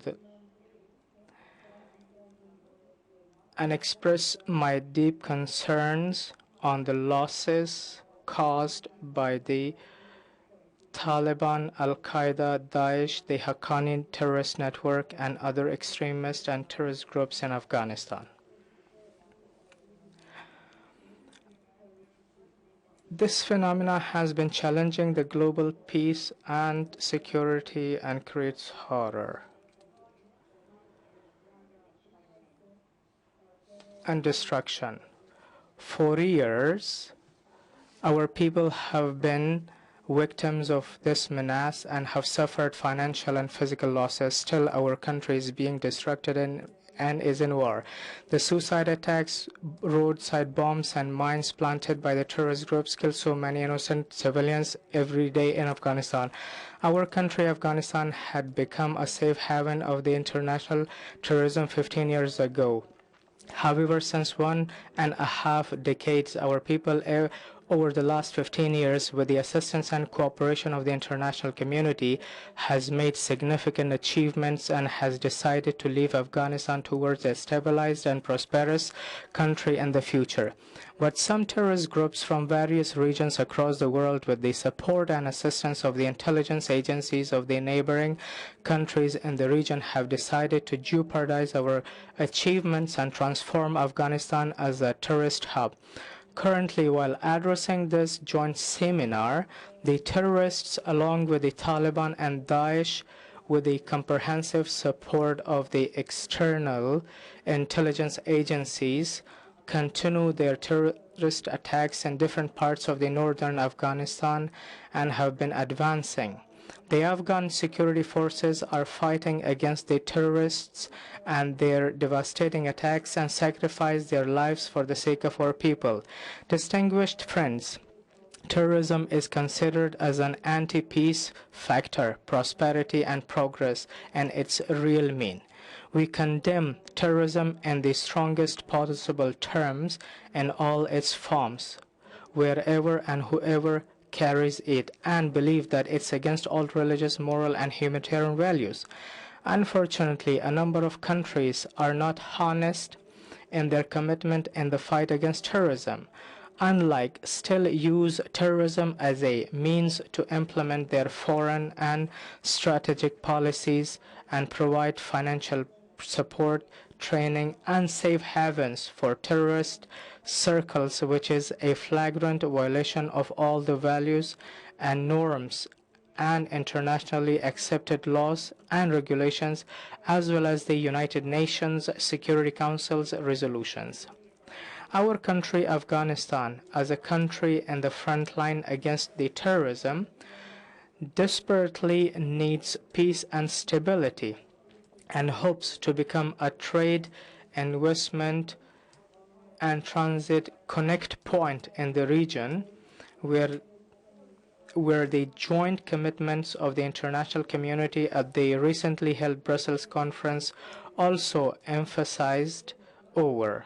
Distinguished delegates, although the ominous phenomenon of terrorism is as old as human history, but because of the greed and ambition of the individuals, some groups and nations, terrorism has become a global, pervasive phenomena where a limited space in the world is safe from its effects and harms. Today, terrorism has become a serious and most dangerous global problem and challenge against the rights of nations and international stability. Currently, there are several numbers of terrorist organizations active around the world, and every year millions of dollars are being spent for their anti-human actions. Of course, such broad range of activities are not possible without political and financial support and costs of equipment, accommodations, safe havens, and planned trainings. Despite the cry of oppressed and freedom-loving people, millions of people have fled from their homes, but the terrorist groups continue their atrocities and cruelty in Afghanistan, Iraq, Syria, and other parts of the world.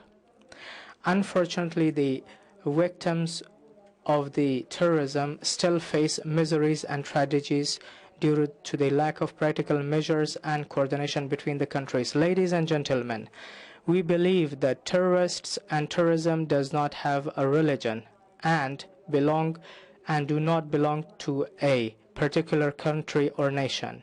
All the terrorist acts are against humanity and considered a war crime.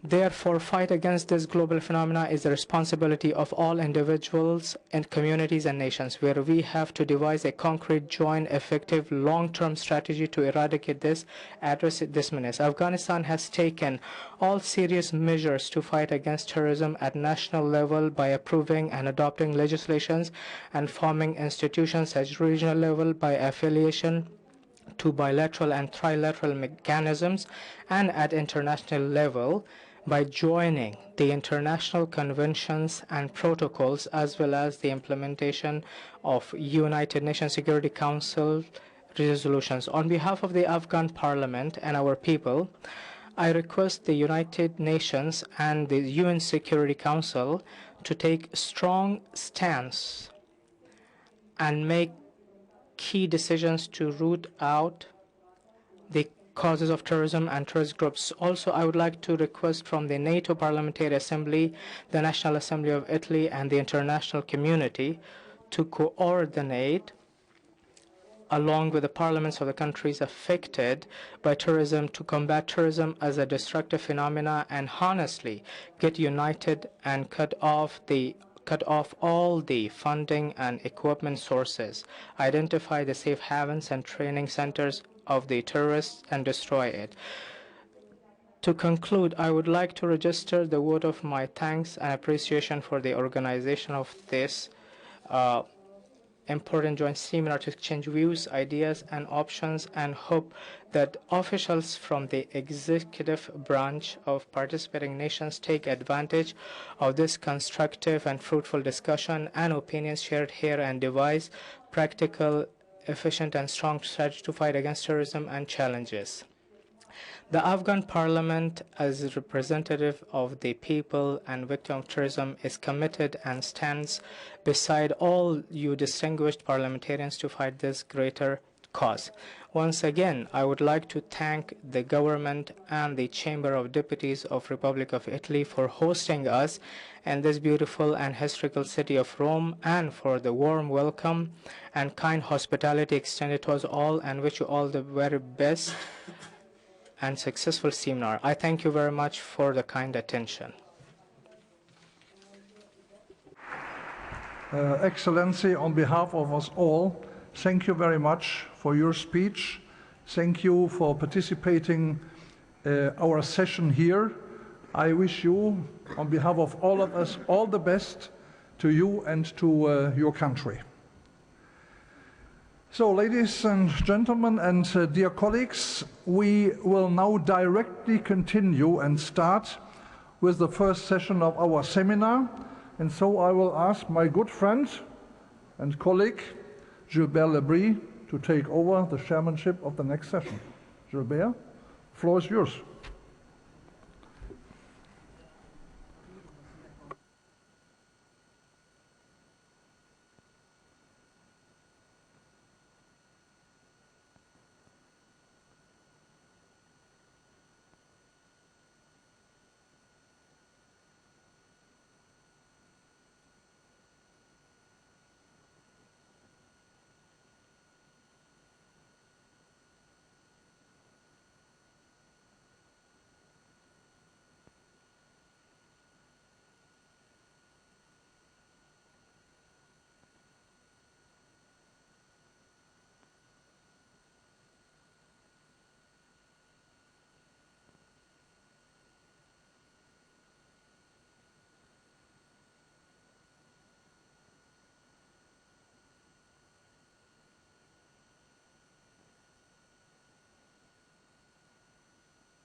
Parfait. Mesdames et messieurs, nous commençons. Ladies and gentlemen, we're ready to begin our first session on Libya and on the challenge of terrorism in this region. Our first speaker is Andrea Manciulli with his second version of the report, which I personally find excellent. Thank you, Andrea, for your hard work. Then we will have a report by Karim Mezran, who will be focusing on the political situation in Libya. Lastly,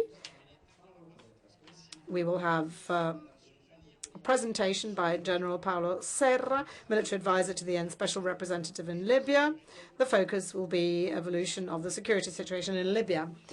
These three presentations will be followed by a general question and answer period, and then I will ask all the members of the Mediterranean and Middle East Special Group to vote on the draft report. You have received a ballot in the envelope that you received when you registered. I will not add anything further to introduce our speakers because you have already received their biographies. Consequently, without any further ado, allow me to hand over to my dear friend Andrea. Thank you. Thank you, Gilbert,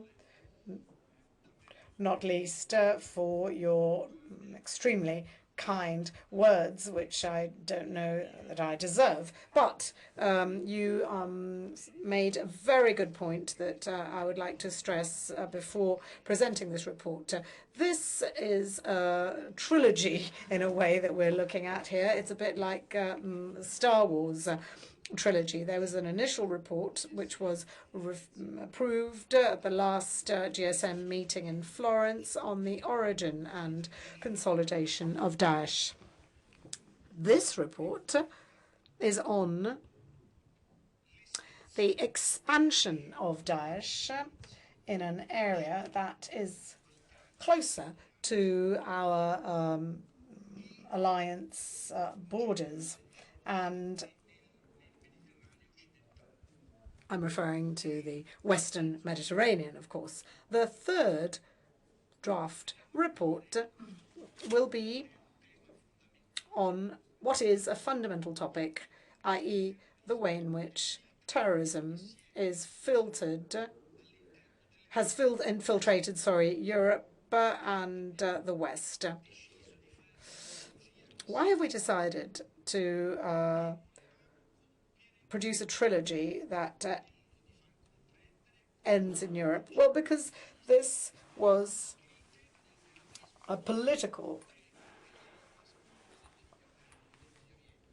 reason, because terrorism should not be seen as something that only concerns the southern Mediterranean. It is a common problem, and as such, it requires a joint and common approach in order to be defeated. I'm not going to analyze the text. What I will do is try and focus on the key points. And in order to do this, I must firstly focus on theoretical alignment. Prior to becoming a politician, I was a military historian, and I am therefore familiar with the rationale of military strategy, which is also based on long-term custom. And I think we have to take this into account when analyzing this report. The previous remarks made by the Speaker of the House of the People of Afghanistan quite rightly indicated that the strategy of terrorism is to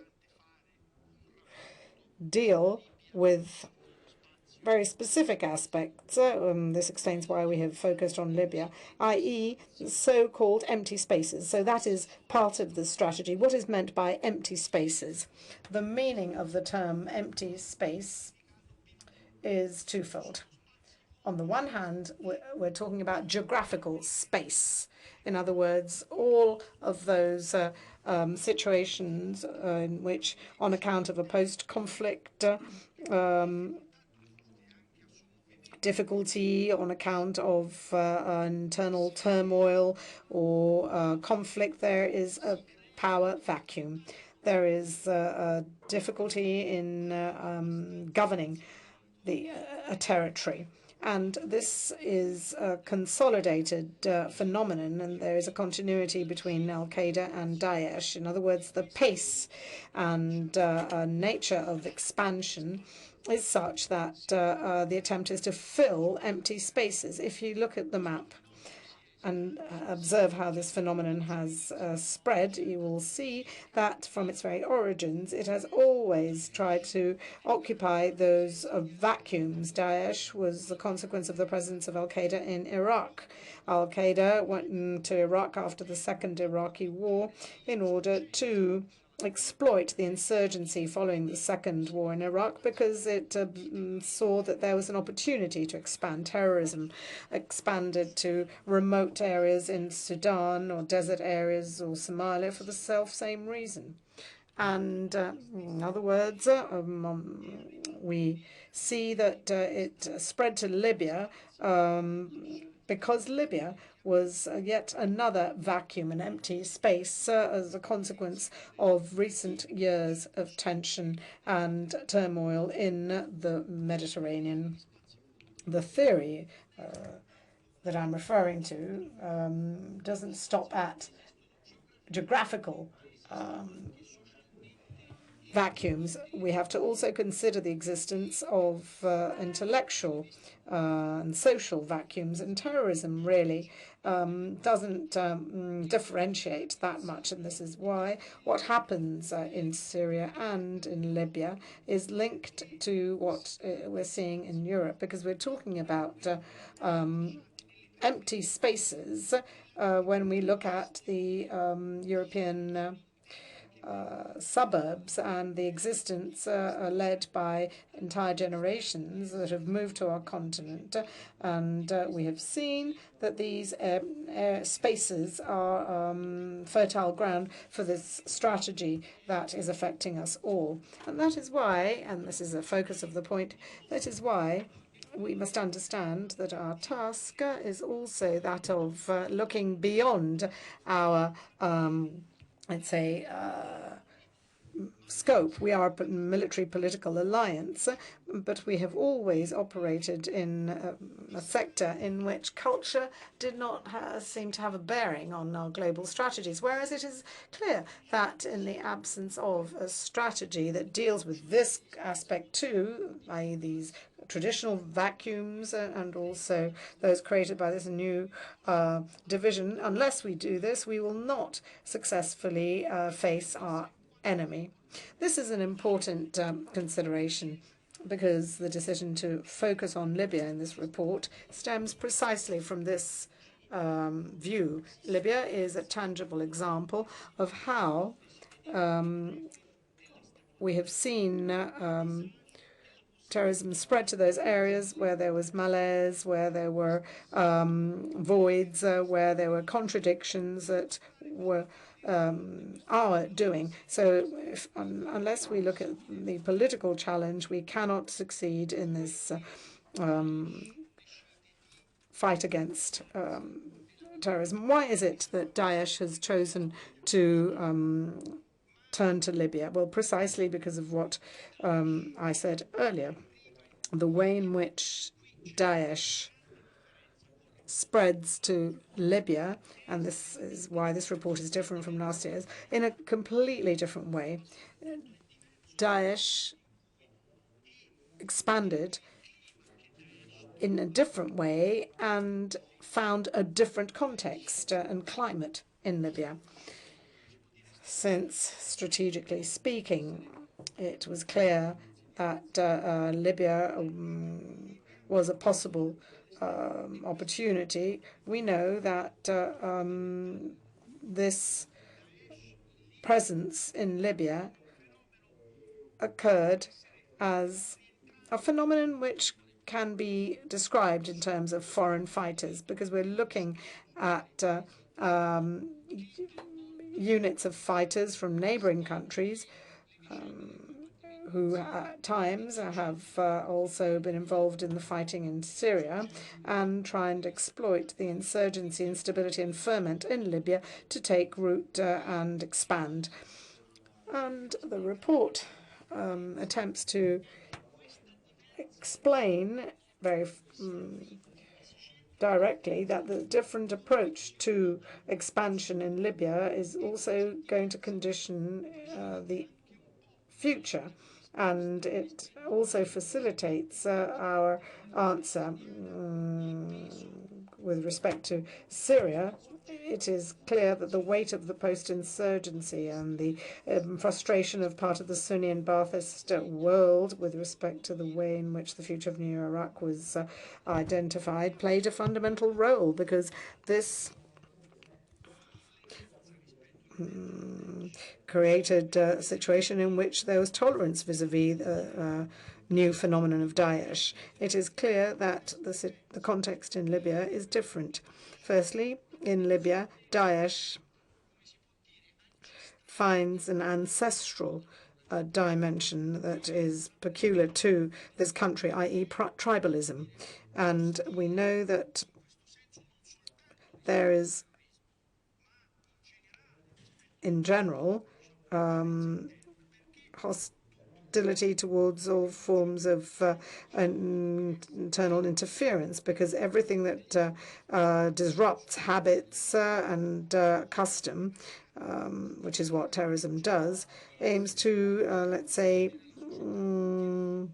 change traditional approaches to society. In the case of Libya, Libyan tribalism, as we explain, the term tradition is insufficient to describe the situation. It is clear that the conflict, given the nature of the Libyan people, is an element of difficulty for a rapid and sudden spread of these forces, as we saw, on the other hand, in Syria and in Iraq. The report also tries to point out that in the Maghreb in general, and in Libya in particular, there were other forms of radicalisation that engaged in terrorist activities. The report makes reference to two organizations, Ansar al-Sharia, which is the main one, and then less well-known but unfortunately notorious one, ACME, particularly in the southern part of Libya, have already established their agenda and their presence in Libya. Following the arrival of Daesh, we see these forms of attraction, but we also have forms of conflict, and this weakens Daesh's ability to expand its influence. We also know that there is a difficulty because Daesh is seen in Libya as being exogenous. Daesh finds very few links with the reality in Libya. The report explains well, I don't know if it explains it well, it's up to you to decide, but the report attempts to explain how the situation in Derna and Benghazi is different, and Sirte, of course, is the focus, because Sirte is the only clear instance of Sirte is obviously Gaddafi's city, the city where the former Gaddafi supporters have always been stronger.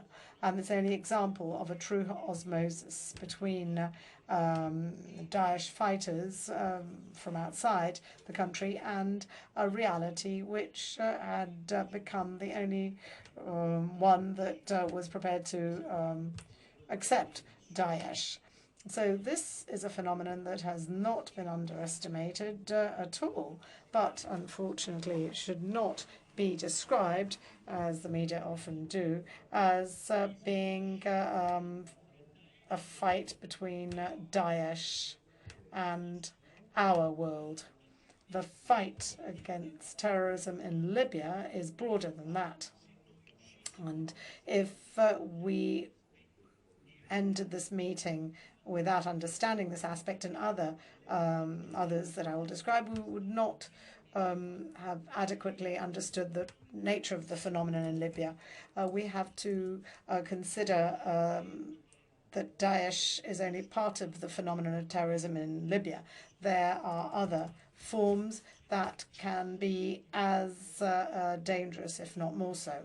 So, what are the crucial strategic aspects which are addressed in the report and that need to be focused on carefully? Firstly,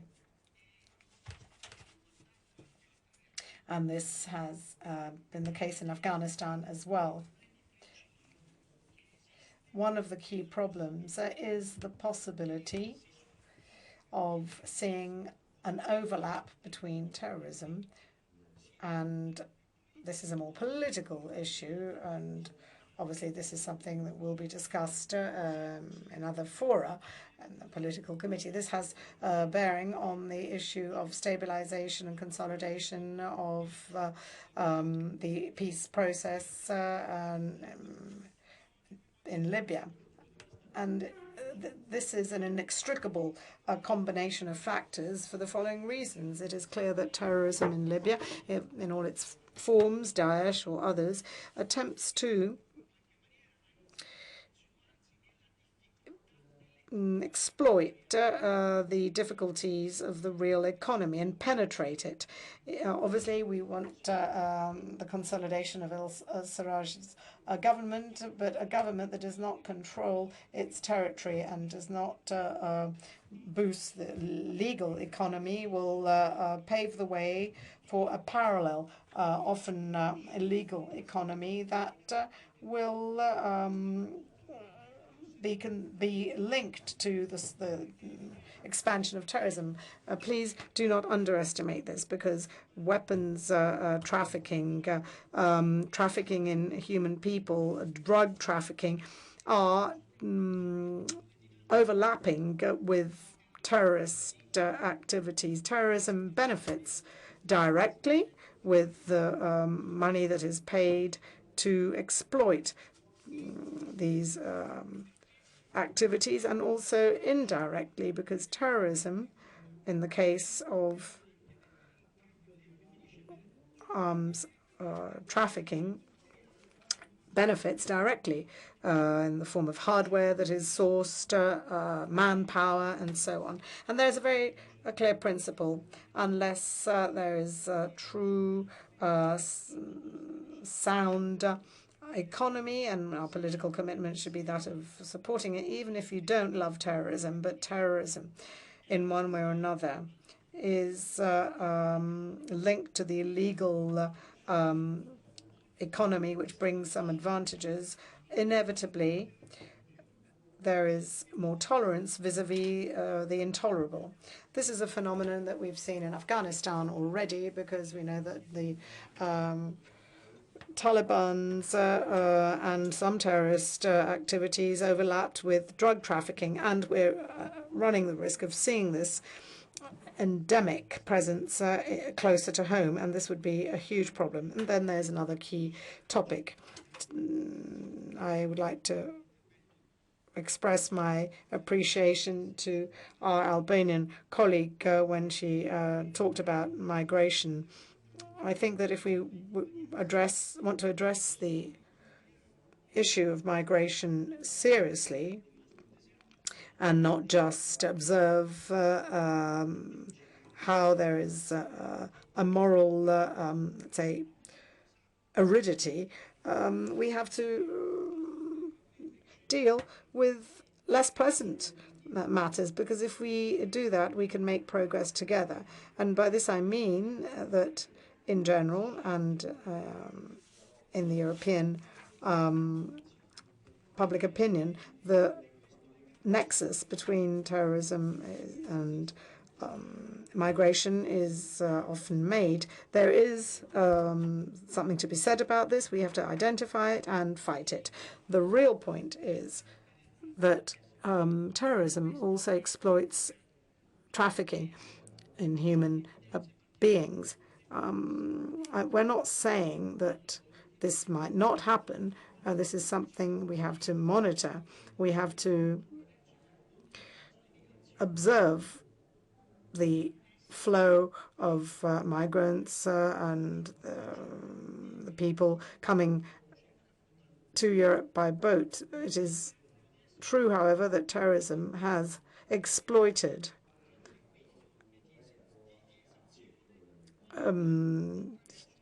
the human trafficking phenomenon and making money on barbarian practice, which looks as if it's only getting worse. And if we fight terrorism without trying to combat human trafficking, we're not going to be effective. And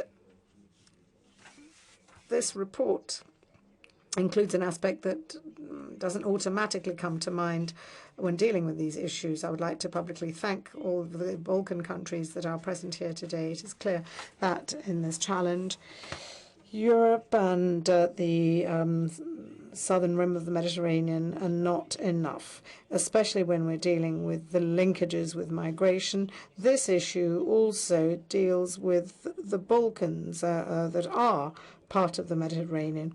And this is why our report also includes a section on the other route taken by migrants, which is creating problems both with respect to migration and the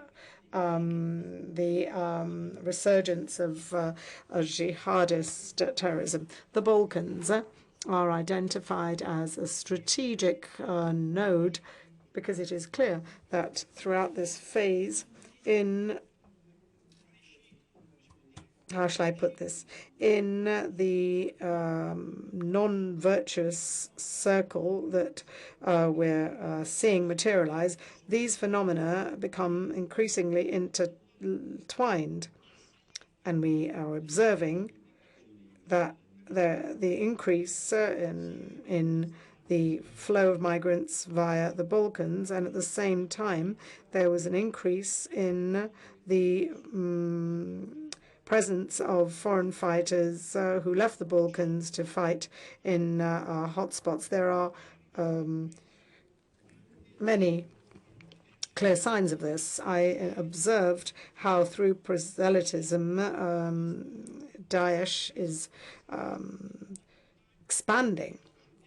This report focuses on a campaign that our countries have to deal with together. I cannot forget the video produced by Daesh entitled "Honor Isn't Jihad."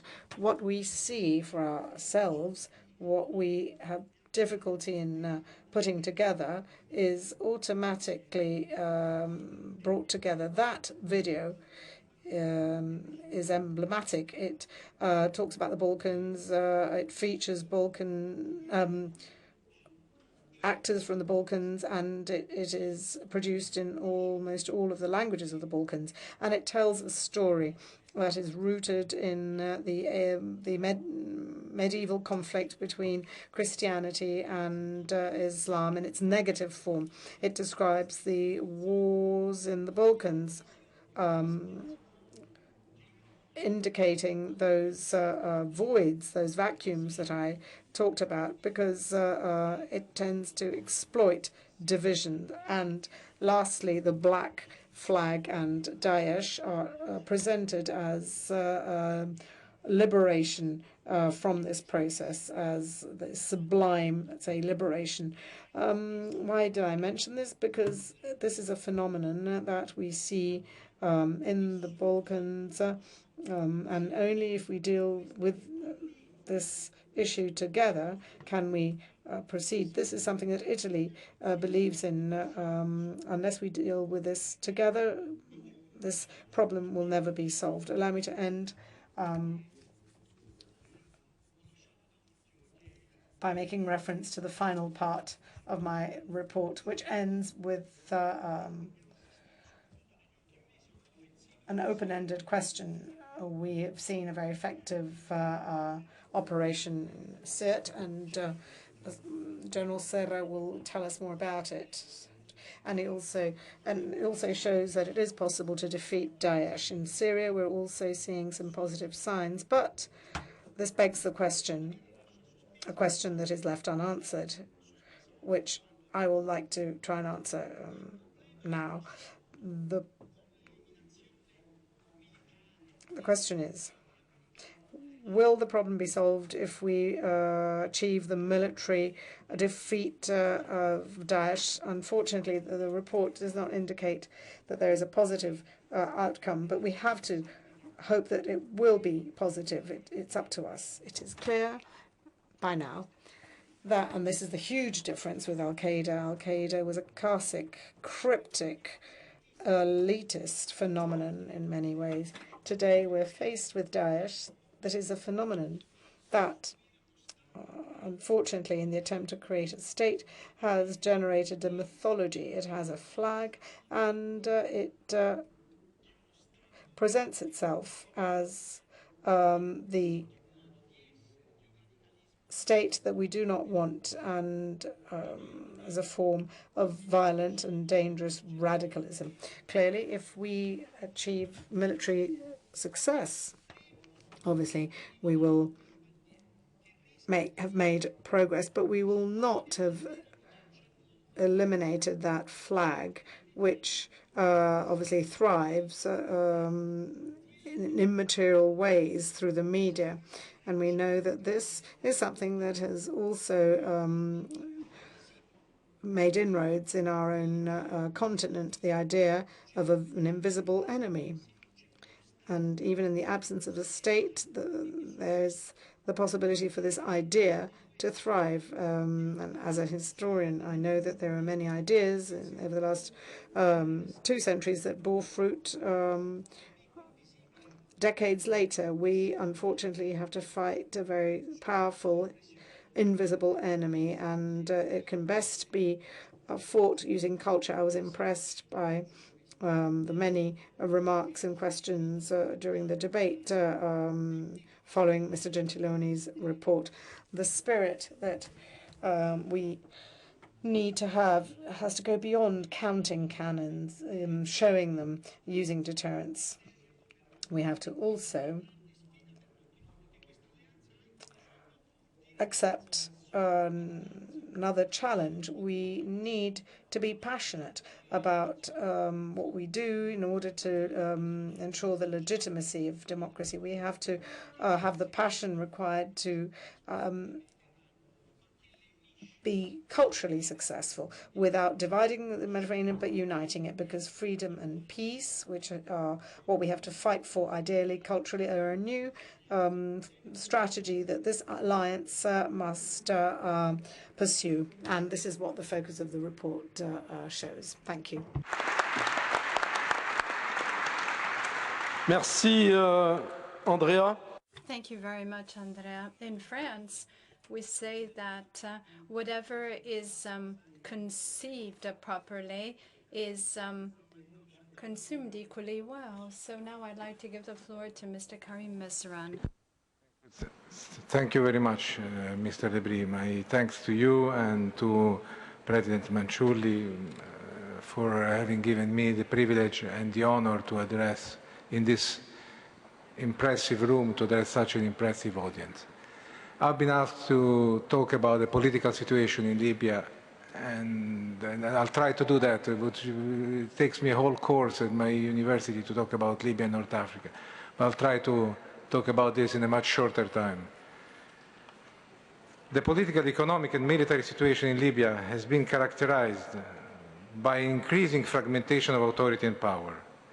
As a result, some have called for the country to be separated into various viable regions, or to empower a military ruler such as General Khalifa Haftar. We can say that 5 years after the fall of the dictatorship of Muammar Gaddafi, the dream of an inclusive, pluralistic political system in Libya seems distant.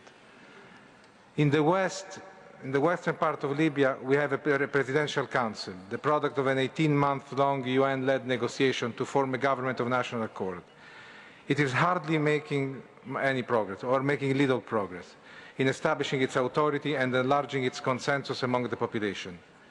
Accused of being a puppet of the West, the PC President Fayez Sarraj is paying the consequences for the weakness of the negotiation process, which lacked wider consensus, the ambiguity of the policies of some international actors that on the one hand proclaim their support for the government, while at the same time militarily supporting his adversaries, and his lack of political savviness and charisma. Sarraj's support is limited to a group of militias in Tripoli, some local councils, and mostly the militias of the city of Misrata. In the absence of reliable polls, it is hard to assess the amount of popular consent or lack thereof for the PC, for the Presidential Council. But it would be fair to say that initial support raised by expectations is waning. While it would be incorrect to say that Sarraj has Islamist support, it is true that most of the Islamist militias, especially in Tripoli, have come to an understanding with the PC and mildly support it. There are militias in certain towns of Western Tripolitania, such as the city of Zintan, that do not recognize the PC and have instead pledged their allegiance to Haftar's Libyan National Army. The situation in the east is even harder to assess. Haftar and his troops control large parts of the territory, formed only in part by members of the Gaddafi's army who defected to the revolution in 2011 and by returning former members who did not defect. The so-called Libyan National Army is mostly formed of tribal armed groups, local groups and Salafi supporters. This army is massively supported, armed and trained by regional actors, such as the neighboring country of Egypt, whose interest in national security is supposed to be obtained through the support of Haftar. There is the French special forces that collaborate directly with the Libyan National Army efforts on the ground against the Islamists in both Benghazi and Ashdabia. Still, the Libyan National Army is not without adversaries, especially among some tribes, as well as within the army itself. The fact that the Libyan National Army has proceeded to substitute ex imperio in many cities of the East, mayors legally elected in the last local elections in 2014, with military figures loyal to Haftar, is more a sign of weakness rather than strength, of arrogance rather than wisdom.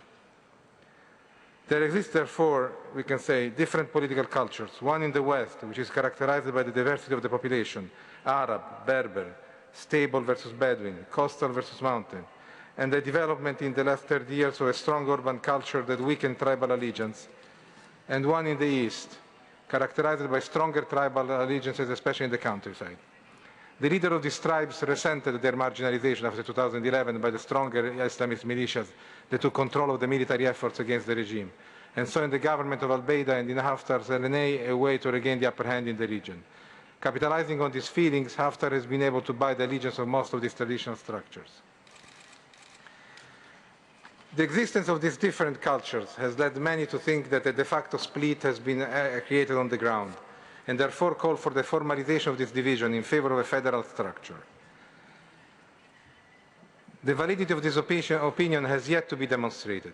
First of all, there is no territorial homogeneity. There is no homogeneous eastern territory, homogeneous western territory, or southern territory. There is no Cyrenaica, Fezzan, and Tripolitania, as we can keep on hearing right and left. There is enough. If you want to talk about federalism in Libya, you cannot talk about 3 regions. You may end up talking about 100, as it is today. Second point, it remains to be seen if the majority of the population, in the East as well as in the West, is really in favor of such a division. The last poll that was taken in 2012, right before the elections, assessed by the PEW organization, assessed that the favor for federalism in Libya is less than 15% of the people in Cyrenaica itself, much lower than that in the rest of the country. Libyans, moreover, are accustomed to a patronage system administered by a central institution. Local allegiances have emerged recently because of the collapse of this central patronage providing institution. Now, this does not mean that a strong decentralized system may make more sense than a cumbersome federal one. I strongly believe that what Libya needs for its immediate future is a decentralization, not federalism. It's the possibility of taking decisions in Tobruk for what regards Tobruk and in Ghadames for what regards Ghadames. If you want to open or dig a wall in Tobruk, you don't have to have the permission of Tripoli. But it is a total different principle and concept from that of creating a federal government or a federal country, which will be divisive and cumbersome in this precise moment. The challenge now is, therefore, to avoid the military confrontation between the forces of the LNA, led by General Haftar, and the forces of Misrata, who at times seems to be opposing with. while at the same time prevent the further militarization of the governing structures that would lead to the establishment of a military regime in large parts of the country. In other words, I think that Libya needs a peace that defends the country's unity and fulfills the aspiration of its people to a pluralistic, political, inclusive, participatory political system. Now, at this point, we can take two avenues. One is that it has been claimed by some that we should move away from the political dialogue and from the Libyan political agreement that we have had so far. The new thinking needs to be employed. This side says that it is by now evident that simply insisting on supporting the Presidential Council and the flawed negotiations process that produced it as they are today is not leading anywhere. And they continue that one way to go could be to restart the process with new mediators and a more inclusive strategy, where the legitimate interests of all actors, national and international, are going to be represented and all grievances heard. Such a new process should consider Egypt's security and stability interests on its western borders in exchange for pressuring Cairo's allies, Haftar, into accepting a negotiated solution rather than continuing to pursue a military one. Those who claim this say, yes, we understand the difficulty of doing it. We understand that it's hard to restart the whole process and renegotiate. But this is leading nowhere. And therefore, we should take it and throw everything in the dustbin and start all over again as quickly as possible. My personal opinion is contrary to this. I really believe that we have to stick as much as possible with the government of Sarraj and with the Libyan political agreement, despite the fact that it is flawed, and it is, despite the fact that it is complicated and complex, despite the fact that it's not acting as well as it should, that it's not gaining the ground that it should have gained, that it should gain as far as possible. I don't think we have much other alternatives. I'm actually arguing that more should be done, that Sarraj has been left alone to face various difficulties, that NATO and the West should be more present in Libya if possible, should defend the government more than they are doing in various ways and in other possibilities. Sarraj needs more help, and Libya needs more help, not less. And that is the only possibility for us to continue to go well. It's to proceed towards this agreement and creating the conditions for a government in Tripoli to be strong enough to strike an alliance or an agreement or to find a consensus with the eastern part led by General Haftar, and create enough consensus to begin and reverse the trend, the negative trends in which Libya is plunged. Time is of the essence. When I hear family and friends from Tripoli and other cities, it's heartbreaking. The situation is dramatic and is extremely difficult, and we cannot forget the human part of the humanitarian side of this. Time is of the essence. There is no time to restart the process. There is no time to think about alternative ways. There is time to strengthen the avenue that we have undertaken, finding maybe ways to improve it, maybe ways to ameliorate it, but cancelling all of this, as I keep on hearing coming from Libya, it's probably the worst mistake. Thank you very much.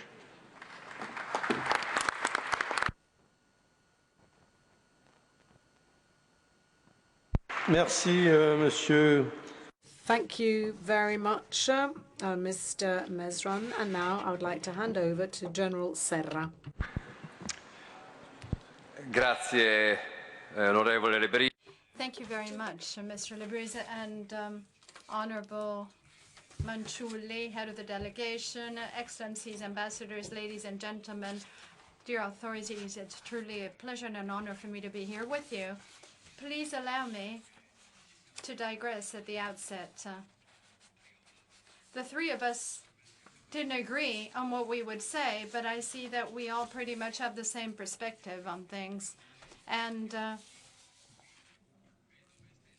I see myself when I look out in the audience, I see the long faces of the youngsters sitting there, and I say to you, cheer up. Cheer up. This is a good experience. You need to learn and make the most of this learning experience.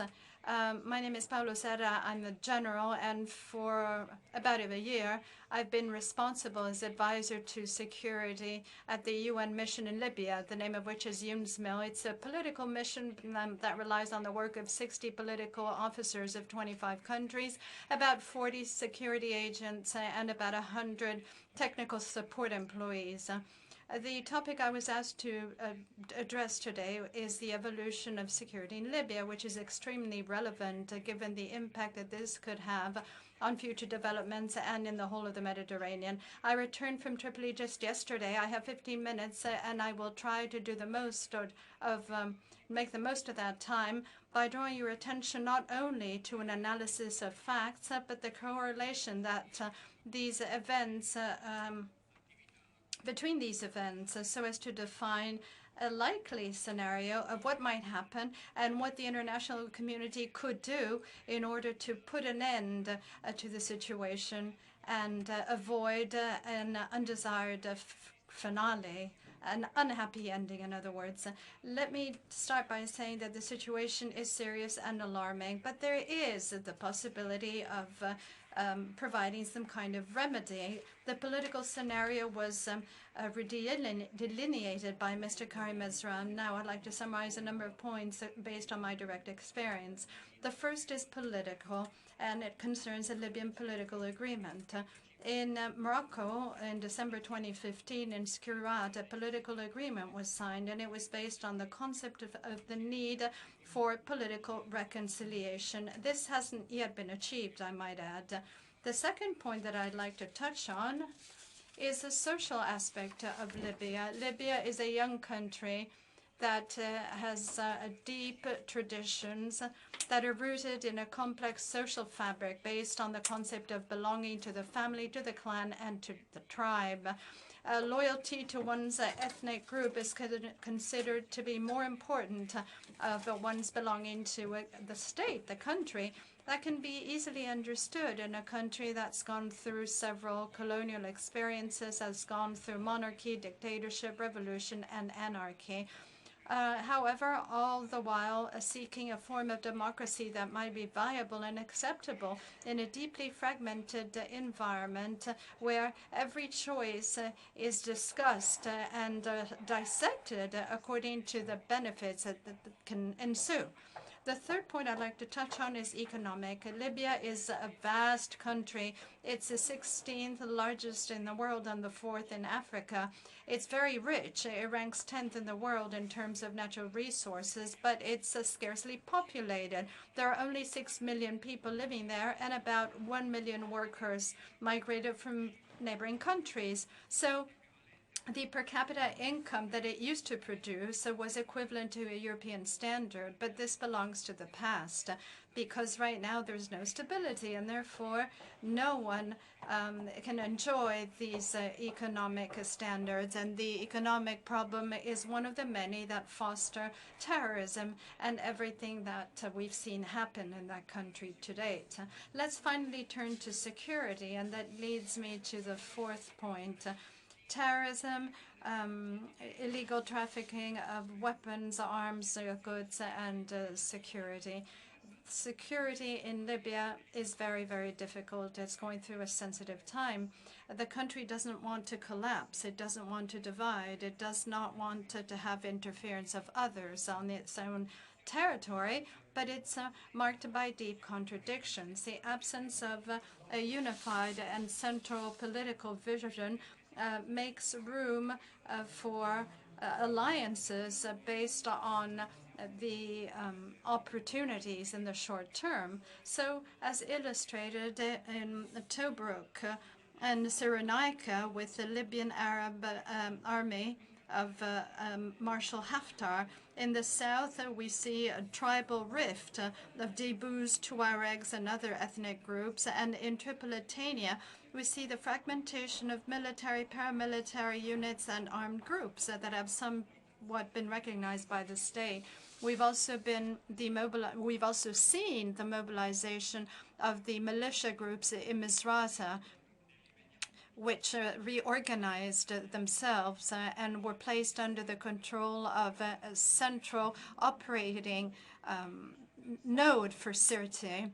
This development, along with the forces of Marshal Haftar, which acquired the control of 4 main oil terminals, gaining the trust of the Petroleum Facilities Guard that previously controlled the area for somebody else. So the battle against ISIS and the acquisition of resources might not seem to be connected directly, but from the point of view of negotiations in the future, they certainly could make sense if seen together. So a struggle against terrorism as against control of economic resources. A negotiation that sees the structure of the armed forces and roles that might be entrusted to various figures could be seen as the core of the question to be solved in order to, in the end, have a stable situation that can foster economic recovery, thus ensuring a quality of life and well-being that the Libyan populations were accustomed to. At the same time, respect for human rights and democracy in politics. We talked about terrorism. In Libya, we have recognized groups groups recognized as being terroristic by the UN, and there are 3 of them: Ansar Sharia, Al-Qaeda, and Islamic State. Then we have Akim, which are regional, and Murabitum, and other minor groups that are related to crime or criminal groups. The most alarming phenomenon is the consolidated presence of ISIS in the city of Sirte, that of Ansar Sharia in Benghazi, and minor groups in Derna, while Akim is well established in the province of Anwar Bari, which is south of Sabah. In Derna, which is on the coast, the municipality was able to oppose the expansion of Ansar Sharia, however, giving life to the so-called Derna Mujahideen Shura Council. So inside the city itself, there's a paramilitary structure that has been conceived. Benghazi, for the past 2 years, has been subjected to reiterated attacks conducted by the forces loyal to General Haftar, and the northern district show a consolidated presence of ISIS, while those in the south near the airport see the prevalence of Ansharia. The 2 entities are in competition, but they did become allies to defend themselves against Haftar. In Sirte, as known, the town was totally under the control of ISIS up until May 17, 2016, which was the day after the meeting in Vienna that denounced formally their presence, giving the green light to the advance of the militias of Misrata, loyal to the Presidency Council. We have different battles at different situations that all led, however, to the immediate result of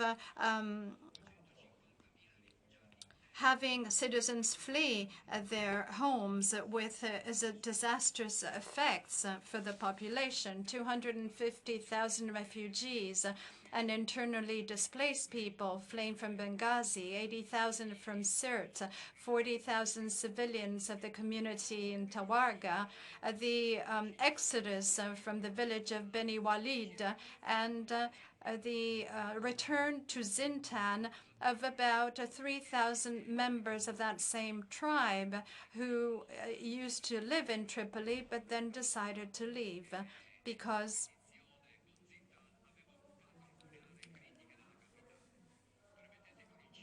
they were chased away.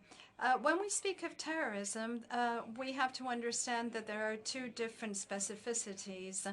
The first is that terrorist responds to the classical notion of attackers and their groups of affiliates. A second conception extends to a paramilitary unit, and the third conception of terrorist groups refers to a group that enjoys logistical support and command.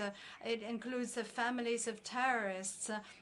It engages in several activities and administrative, logistical, the justice, and so on. The Battle of Benghazi saw Haftar and his supporters against a mixed group of terrorists and spontaneous armed groups organized by the local population. The battle in the town was difficult and expensive. It went on for years, and even today the northern part is under the control of Daesh, and the south, in the area of Ganfuda, is under the Benghazi Revolutionary Shura Council. It's basically a group of local citizens, Islamists, extremists connected to Ansar Sharia. UNSMIL is carrying out a difficult negotiation to allow about 150 families in the area of conflict to be let out of the region. Sirte is a negative example of how asymmetric tactics of guerrilla together with terrorist tactics can indeed lead to the continuation of a struggle that could be easily solved. Alban al-Marsus, also known as ABAM, the forces in Misrata that fight the battle to liberate Sirte, have had 600 victims and 3,000 severely wounded people in almost 5 months of operations. I went to visit their hospitals on the 29th of May, less than a fortnight after the beginning of hostilities. There weren't any beds available anymore. The wounded were being looked after in the aisles and corridors, and the foyer at the entrance of the hospital had turned into an emergency care room. This means that those who are in need of care are not looked after. There's a dearth of medical substances and no anesthetics at all. The battle for the liberation of Sirte hopefully will end quite soon, but then we will have to manage the post-liberation phase, which is equally difficult. We will have to act in 3 main areas. First of all, we will have to control and demine the territory and extract the explosive traps in order to allow for the safe return of people and allow them to go back to their homes. The second challenge is to manage security, how to guarantee security for the population and how to prevent the exploitation by those who see an opportunity here. The third challenge is stabilization, and this has to do with measures needed to reconstruct the damaged infrastructure and allow for a return to normal life. In order to support the work of the future government of national accord, several preparatory meetings were coordinated by UNSMIL and involved representatives of the government, government leaders, and military and police forces in order to develop a Libyan plan based on needs and priorities. Naturally, the problem of terrorism in Libya will not conclude with the victory in Sirte. It is believed that many local cells, particularly Libyan and Tunisian, were able to flee in the early days of the battle, and they are not attracting attention. They're keeping a low profile. And now I go back to the vacuums that Mr. Manciulli was making reference to.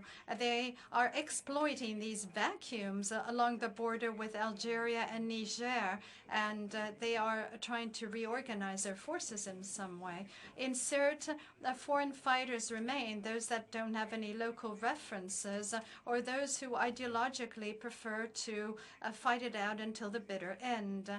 We were then talking about the acquisition of 4 oil terminals, Brega, Ras Lanouf, Sidra, and Zouetina, which happened without a shot being fired on the part of the forces loyal to General Haftar, the strongman of Tobruk. These terminals were under the control of Ibrahim Jadran, and they're protected by a contracted militia organized like a small army called the Petroleum Facilities Guard. Jadran managed the stocking and storage of crude oil with levels of extraction of about 200,000 barrels a day, as against 1.8 million barrels a day, which were the levels before the conflict. But the sales were quite low. However, when Haftar and his forces took control, immediately the sales flow was restored. It started working again, and even the bank the central bank has engaged in this. It's curious that the Petroleum Facility Guard has continued to work to protect the infrastructure under, however, the guidance of another head, another leader. If we look at the map of Libya, therefore, I think it's safe to say that we're faced with a clash between the forces of the East under the command of Haftar and those of the West and the South, ideally represented by Misrata. Naturally, this simplistic vision doesn't match reality. The East is structured, but is not very inclined to wanting to declare war outside of its areas of competence. And therefore, alliances and proxies have to be involved that might share the same interests and values. Tripolitania and the South instead are different, although they also have this problem in establishing a common front. The territory is less compact, the tribes are more scattered, and it's more difficult to organize alliances that share the same interest. Whatever the case, we need to monitor and carefully follow the development of the situation in order to avoid disastrous consequences, which might be a civil war. And political cohesion would be important. And let me now go back and speak about Tripoli. As you might know, on the weekend of the 15th of October, while the Presidency Council had met outside of Libya, exponents of the previous National Salvation Army came back to the fore, and they showed up in Tripoli once again.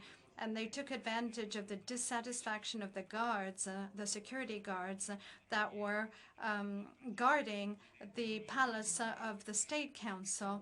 The guards facilitated the return into the palace of the previous Prime Minister Guayle, who was releasing a short press conference.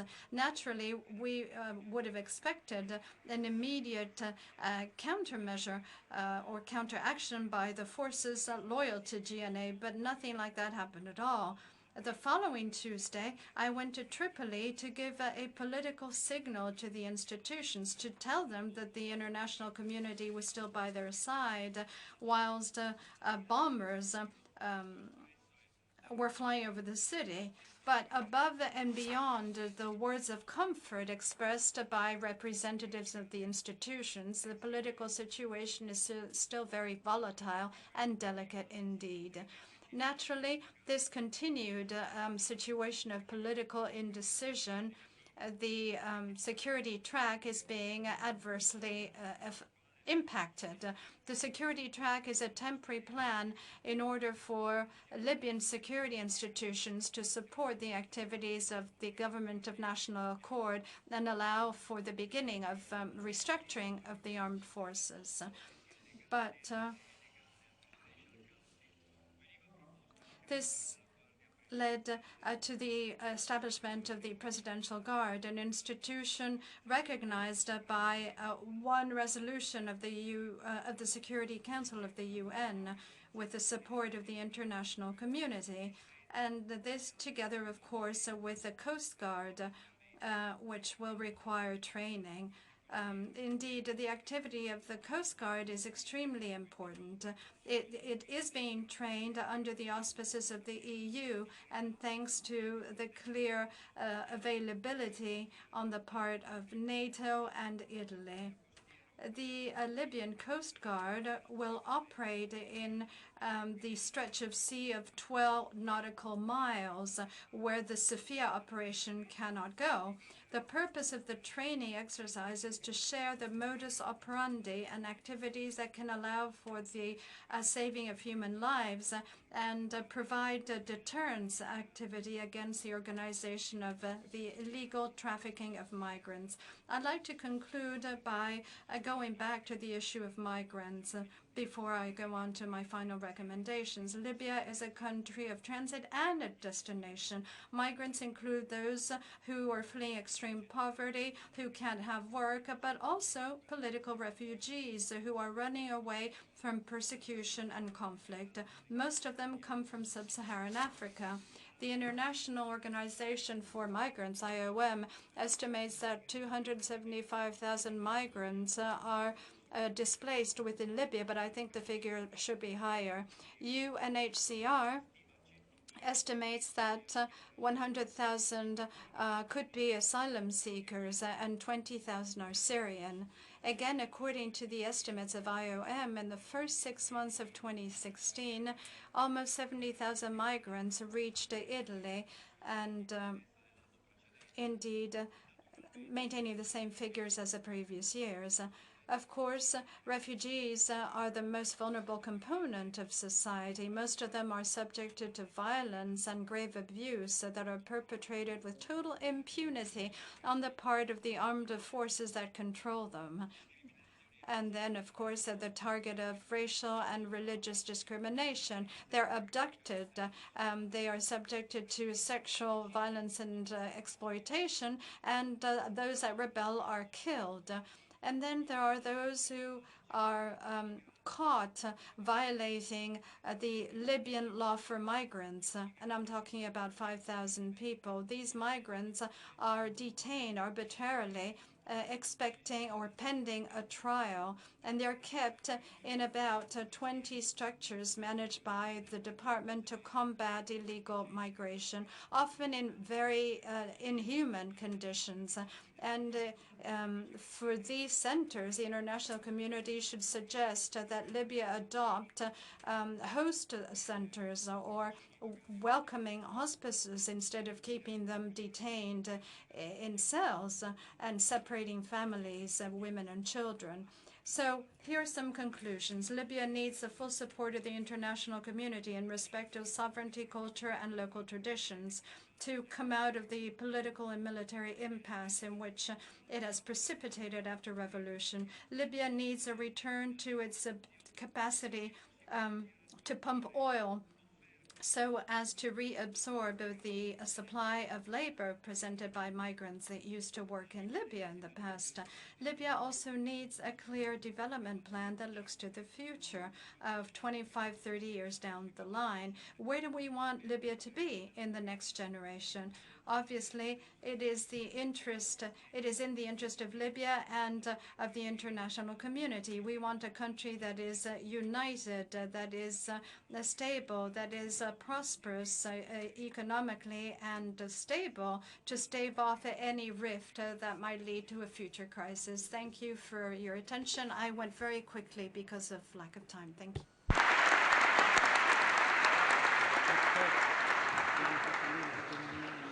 Merci.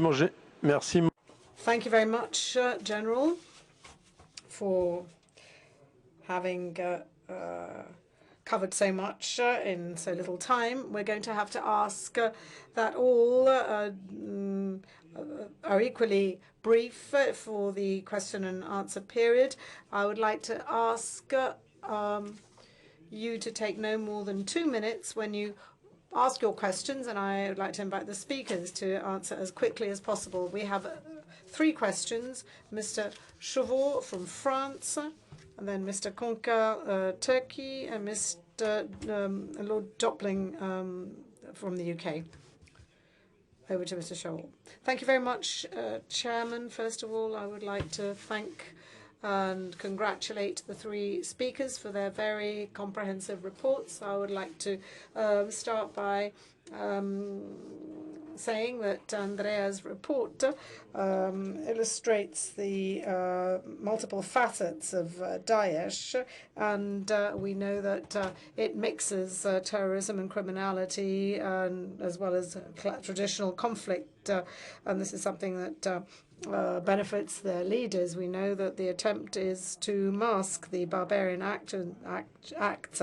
There is a loss of territory, and there are entire populations that are terrorized. And this is why the general said that it's essential to stabilize Libya and to have a strategy to support it towards the establishment of the rule of law as quickly as possible to ensure that Daesh may not become eradicated. I would like to ask a question. This is for Andrea. Given the decrease in the resources of Daesh in the Middle East, how is the organization obtaining funding, and has there been a change in the funding structures? Thank you, Chair. Thank you, sorry, Mr. Speaker. Thank you. Over to Mr. Concar. I live in a city called Concarneau in France. So over to Mr. Concar.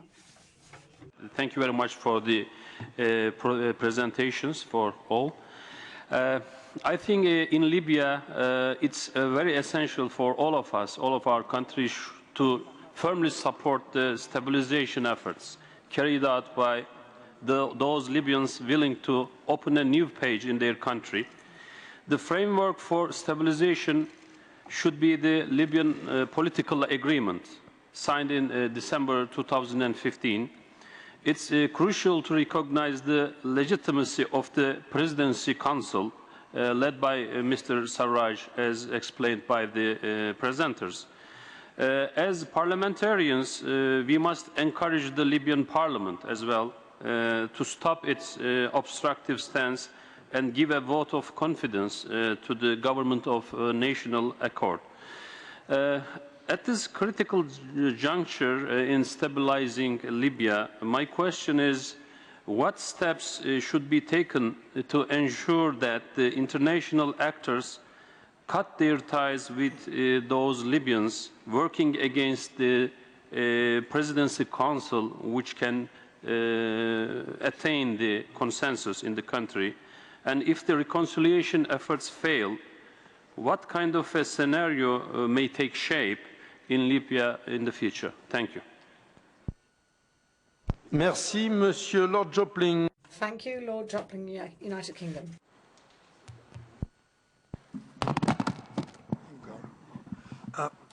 Mr. Chairman, I'm concerned that the spread of Daesh's influence beyond Libya is not dealt with in the report as much as I would like, and in particular, the spread of its influence to Egypt. I visited Egypt twice with Assembly delegations this year, and I would like, if it's possible, before the report is reported to the main committee in Istanbul, whether it could be strengthened to deal with the possibility of the spread of Daesh's influence into Egypt. Some paragraphs in the report, and I'm thinking of paragraph 16, paragraph 33, already refer to the existence of terrorist organizations in Egypt. And especially in paragraph 34, the work of Daesh or terrorist influences in Sinai, and paragraph 41 refers to the ruthless way in which the Egyptians have put down those activities. And of course, we do currently have the Muslim Brotherhood in eclipse following the election of President Sisi.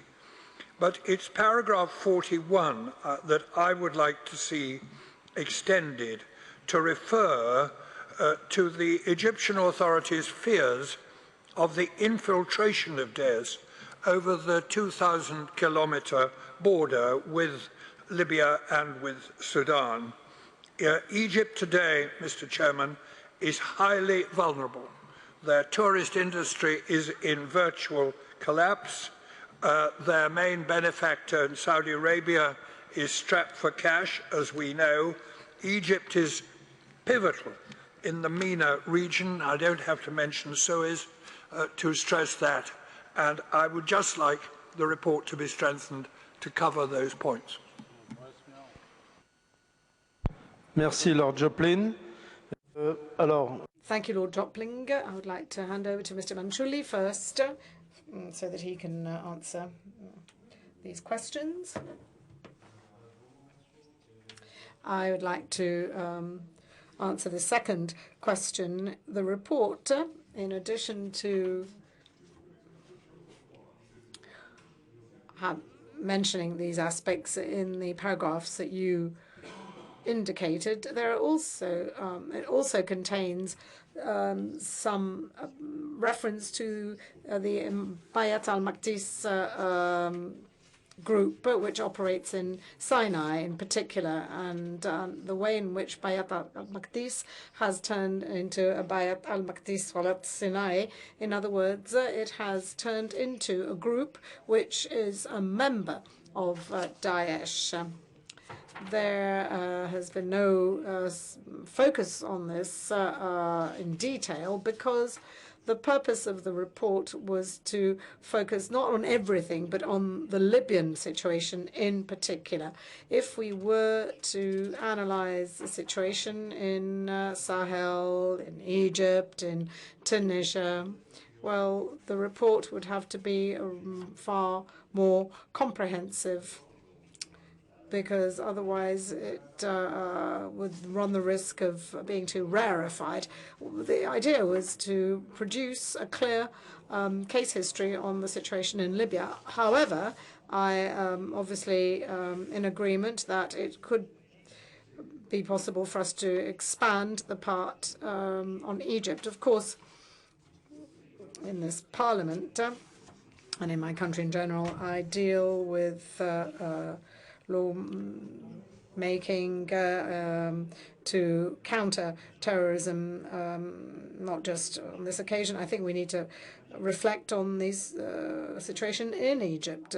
We know that Egypt has witnessed a rift between those who draw inspiration from the Muslim tradition and those who, on the other hand, follow another approach. It's very hard to deal with this briefly, whereas certainly we could give more details on the Sinai,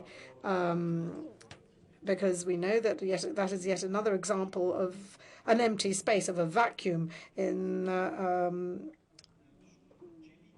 the course of these years. We have seen that terrorists have become well consolidated presence in Sinai. And if you would like to expand this point, I have no trouble doing that. I am very much in favor of producing reports in the future on other cases, on other examples of how terrorism is spreading, because I think every situation is unique. For instance, we haven't produced a report on how this form of terrorism is spreading in Africa. At least we haven't done so in a long time. And this is a very important aspect. So I think we could try and focus on some of the particular situations in the Maghreb. As to funding, I would like to thank my French colleague for the question, because the future of Daesh after a possible defeat is not a minor issue. On the contrary, it is one of the most important issues that has a bearing on security in our region. When we're talking about funding, obviously we have to try and imagine what Daesh is likely to do in the future. I fear that what we're witnessing now is going to strengthen the terrorist side of Daesh, that is requiring fewer resources, given the way in which terrorist action is being implemented. We know there's a form of self-produced terrorism. France is my country as well, and we have witnessed this more than one occasion, and we see that less funding is required. Take the attack in Nice, for instance. This must have cost 2,000 euros in all, and we know what a dreadful impact it had.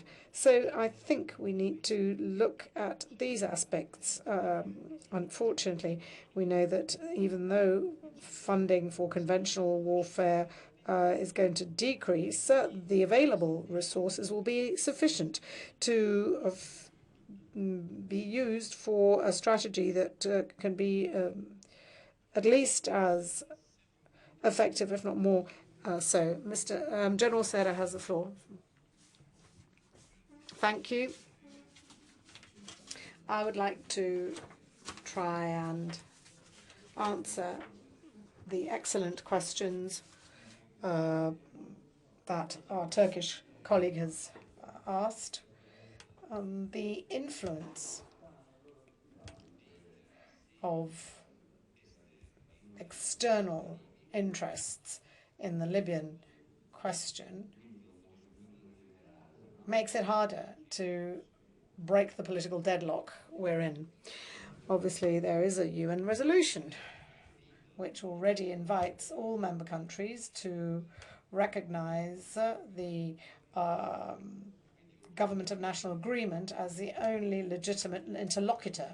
And this means that over time, from a political, economic, trade and business point of view, only those who are aligned under control, which will be increasingly active on the part of the Government of National Agreement, will be recognized. So, what if the Libyan political agreement does not succeed in keeping this whole structure together? A structure that the international community is supporting. In the course of my presentation, I pointed out that the UN Security Council is wholly behind the Libyan political agreement. This is possibly one of the sole instances of a common position in favor of Libya, and Mr. Siraj, the recognition of an institution as having a monopoly over the army and the police, and gradually this would lead to the demobilization of different militia groups. This is not going to happen overnight. It might take up to 10 years, but this is a program which needs to be implemented. Today, this is the sole plan we have. We don't have a plan B. The only plan we have is recognition of the political agreement in all its aspects, which goes to say President Siraj, supporting President Siraj and his government. And this means that with time, we're going to have a flexible approach to this reality that, as you know, is fragmented, tribal and challenging, where it is impossible to come and say, oh, we will implement this norm. This norm can only give us a framework, and then we have to find some way of meeting the needs and concerns of the counterparts. The most disastrous situation would be that of a military clash, i.e. political difficulty that might lead to a political clash would certainly divide the country. All indicate that this is an unlikely scenario, not because there's unwillingness to go to war, but because there's willingness to keep the country united. This, therefore, can encourage us to go beyond this political conflict and try and support dialogue. In this process, however, the United Nations cannot be alone. As you quite rightly pointed out, this requires the will and strength of neighbouring countries in particular, so that Libya can find its way out of the situation without having to be jeopardized. Since there's a long, long list of questions, I have to intervene. I'm not going to take any more questions. I would like to remind you that tomorrow you will still have the opportunity of asking questions. Mr. Manciulli will be submitting his report in Istanbul, so there will be further opportunities for you to ask him questions. I will accept the following questions. Ms. Emma Fattorini, Mr. Bag Turkey, Mr. Ferdi Algeria, and then there will be a last round on the basis of the list I already have. Ms. Fattorini. Presidente, anche per me è un vero piacere, un onore essere qui. Thank you.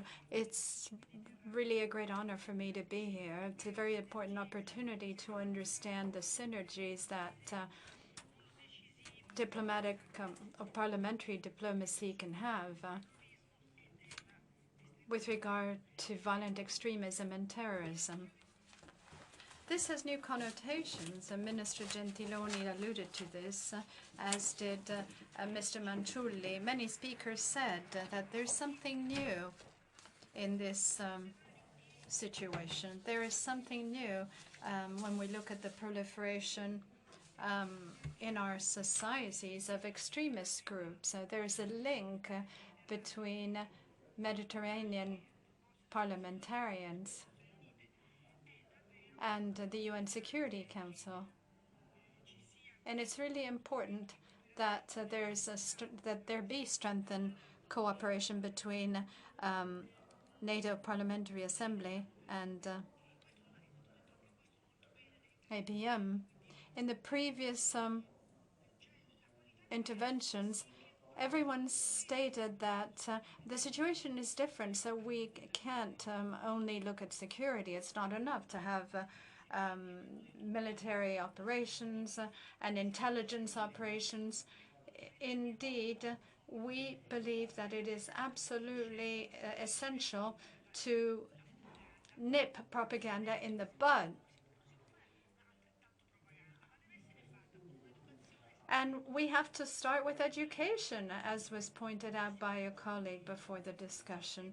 We need to focus on education of the younger generations, and this is why we would like to organize, and we ask you for your contribution, we'd like to organize a discussion with the leaders, the imams, from Morocco to begin this religious discussion. So I'd like to express a hope.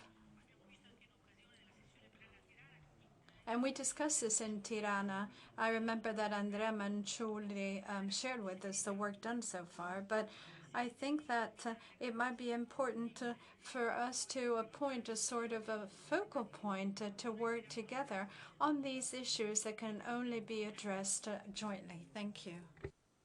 Monsieur Bach. Thank you, Mr. Bacca from Turkey now.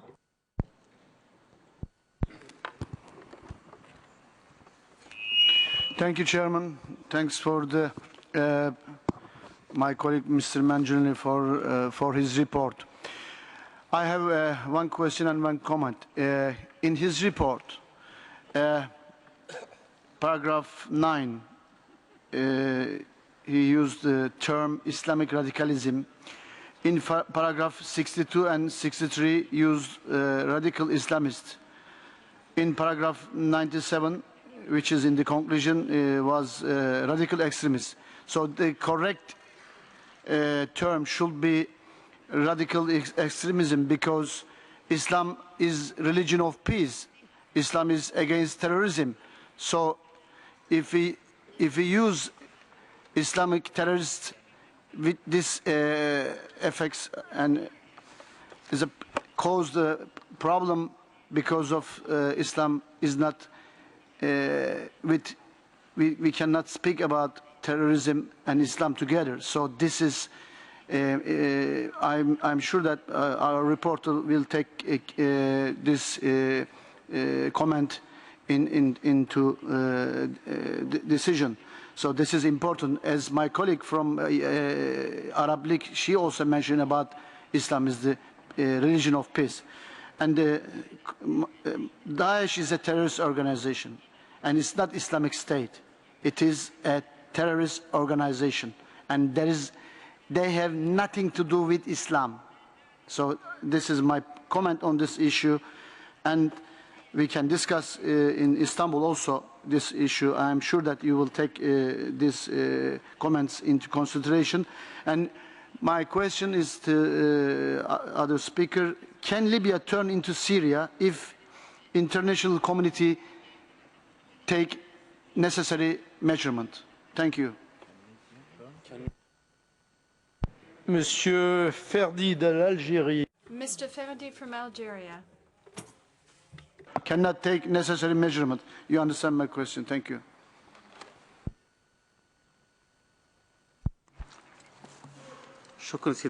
Thank you, Mr. Chairman.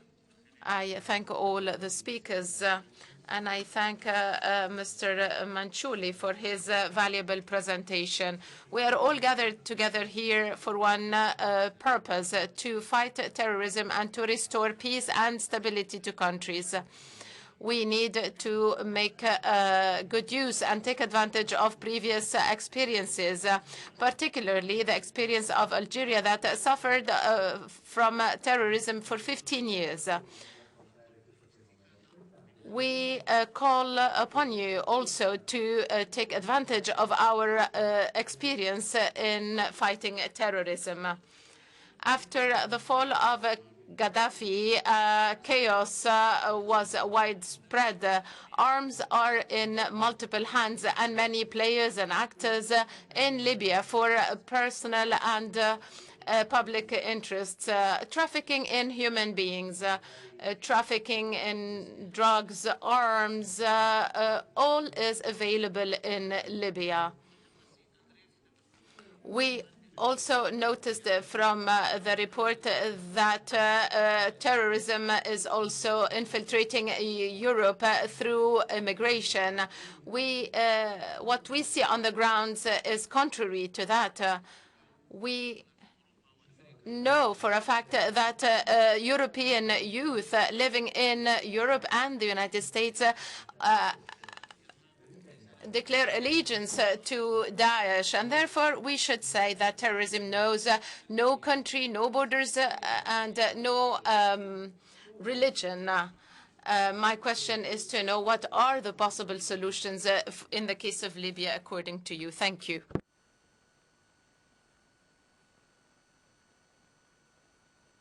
Merci, Monsieur Manciulli. Thank you, Mr. Montre. Io naturalmente rispondo alle domande rivolte. Of course, I can only address the questions that were directed at me so that we don't all take the same questions. I would strongly agree with my friend and colleague from Turkey. We can change the text immediately, if you like. This is really a concept that I think needs to be better illustrated.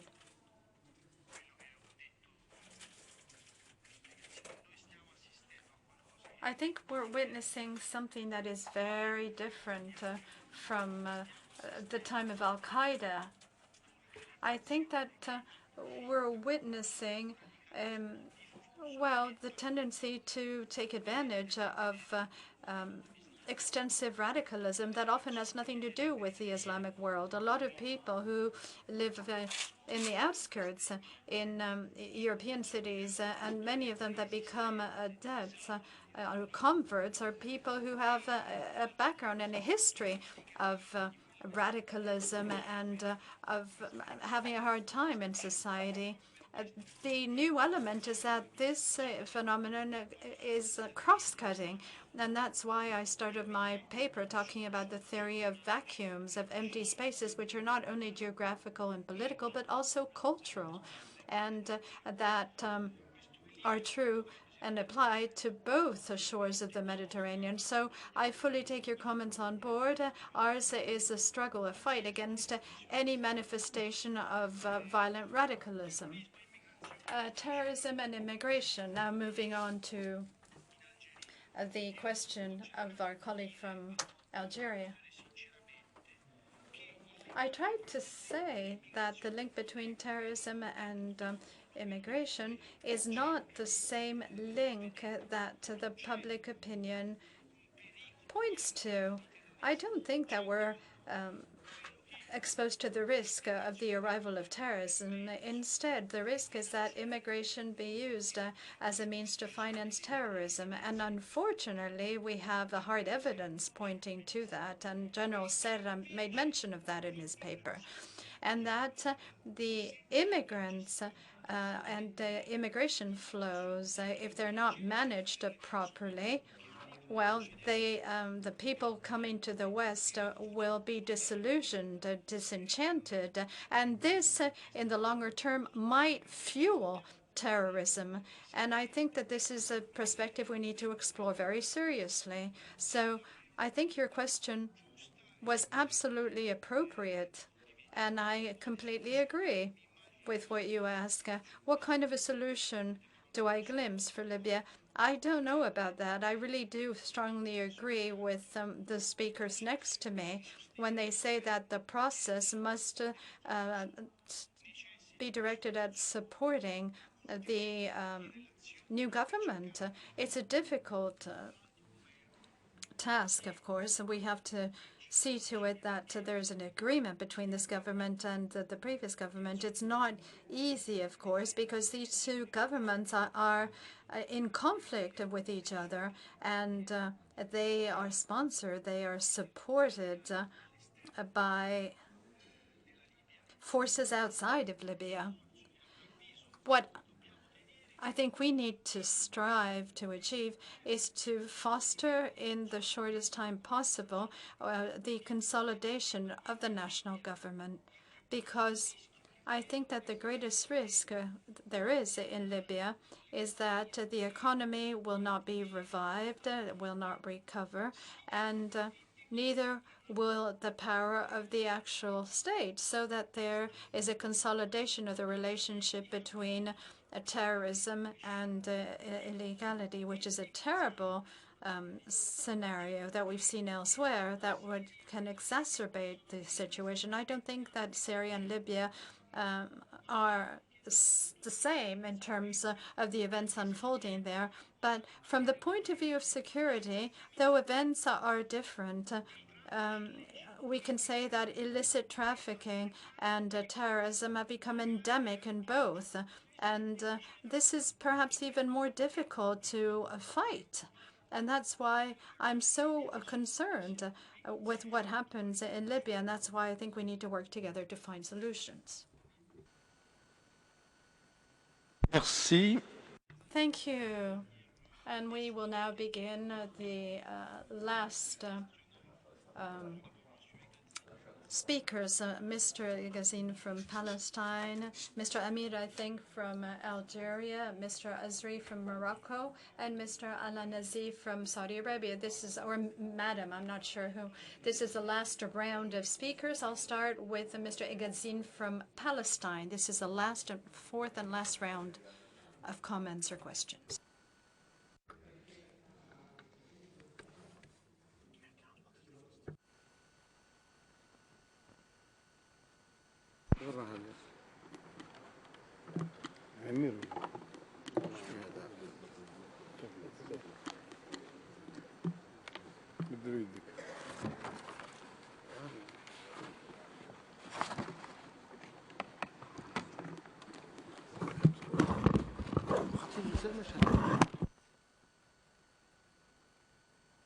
D'abord, Monsieur Al-Azri. Mr. Al-Azri. Thank you, Mr. Chairman.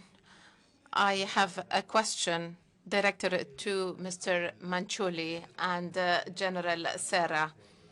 You have mentioned, sir, that there are empty spaces And there are countries in turmoil that lead to thriving of the terrorist groups. This is an evidence. In Iraq, with the beginning of ISIS there, the turmoil and the chaos in the region led to the emergence of ISIS. And we see the same phenomenon today in Libya. And we are in the face of such a phenomenon of terrorism in Libya, but also in many other regions. We see regions without security, without good, solid control, like sub-Saharan Africa, large countries, large spaces. In Morocco, we suffer from the pressure that comes from this region, and we exercise major intensive border controls in order to protect our country from this spread or this influence. My question is, how can we proactively address this situation? How can we stop such a trend from being entrenched or established in our country?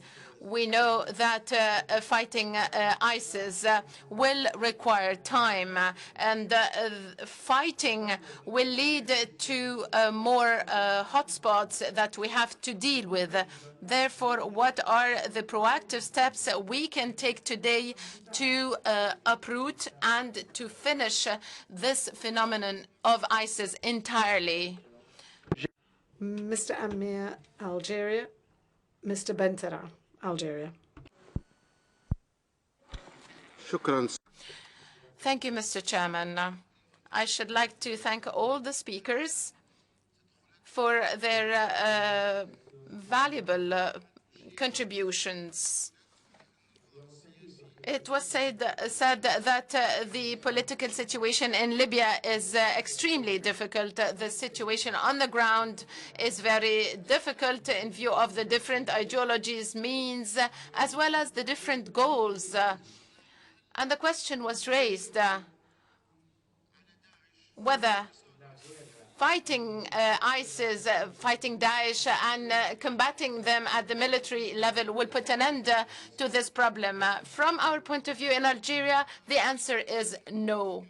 We believe that the military solution is part of the solution. The real solution lies in dialogue, in a political solution. And we believe that this solution that seems impossible today might be possible, and it may be a source of diversity in Libya. We in Algeria support the dialogue. We support the political solution, and we call all actors to be on the side of this solution. But we also believe that we speak more of that solution rather than supporting it on the ground in real terms. I wonder if the international community is really supportive of such a solution. Is it promoting the dialogue and combating the Daesh-like actions on the ground? And if it's the case, wouldn't the international community, or hasn't the international community itself contributed to the spread of Daesh in Libya, since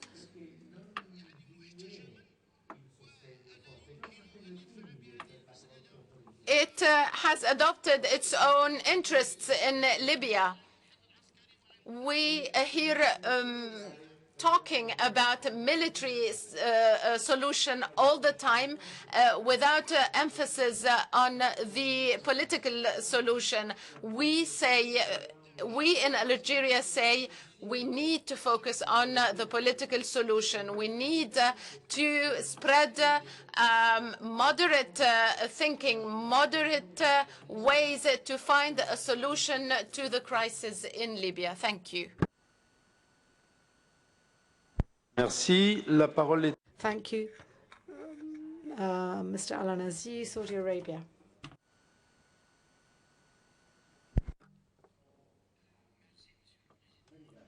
I will speak in Arabic, if I may.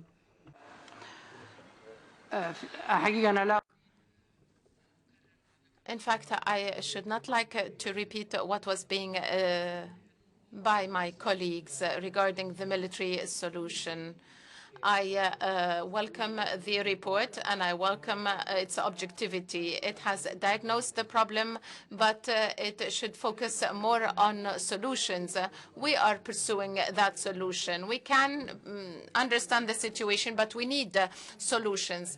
Regarding Daesh, I agree on the difficulty of or the inadequacy of the military solution, because the ideology should be addressed by a counter-ideology. We have to find that ideology, that way and means with which we will combat terrorist ideologies. The right ideology we should use in the face of Daesh should be based on the sound and right understanding of Islam. We should not make a confrontation between Islam on one hand and Daesh on the other. Daesh is not a representative of Islam. It's not an Islamic way of thinking.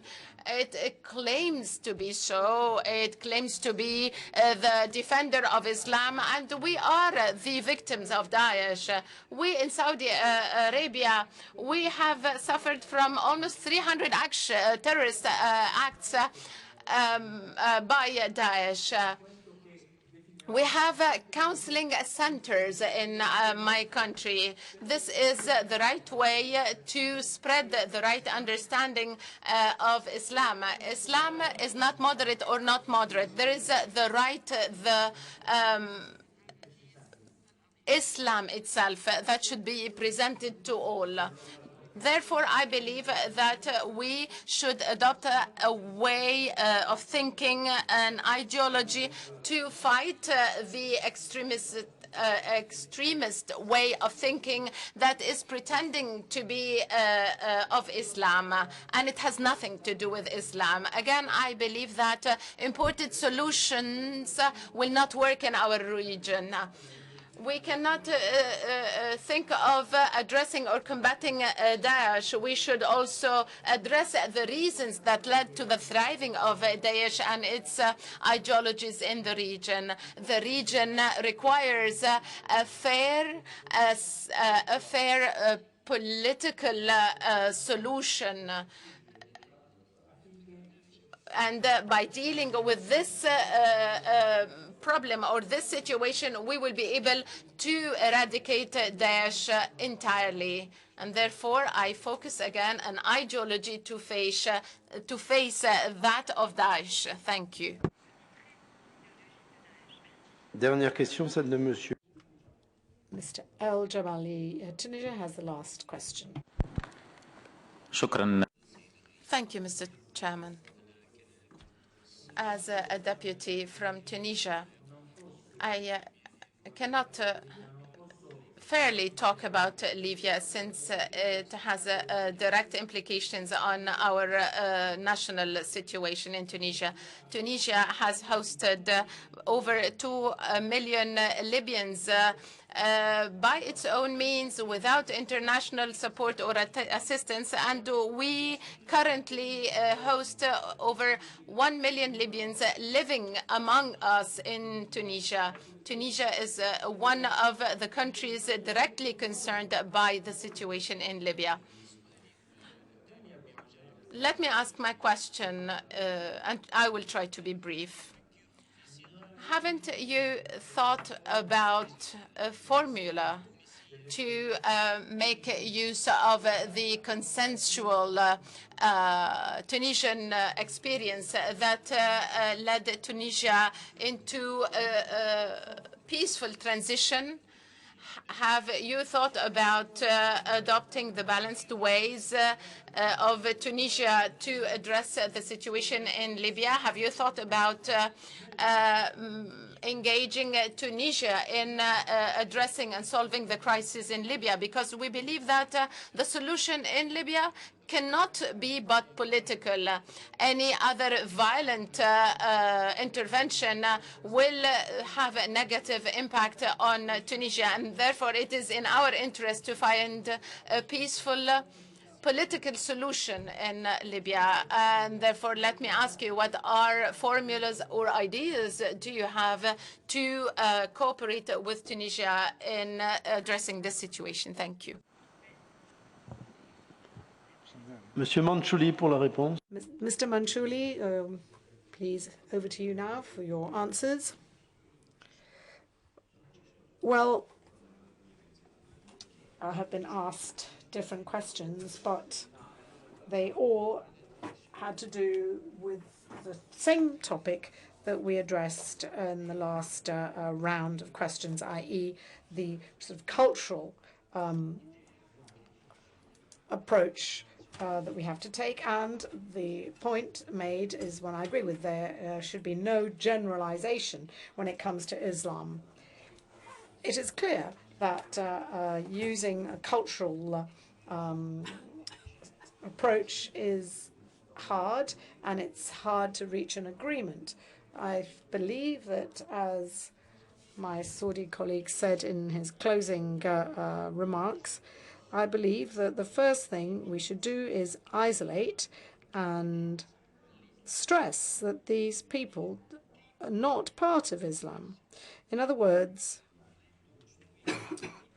since we're talking about building a society, obviously doing what they do means that they are not part of Islam. And that is why we have to support the effort made by so many countries here at the GSM in Rabat.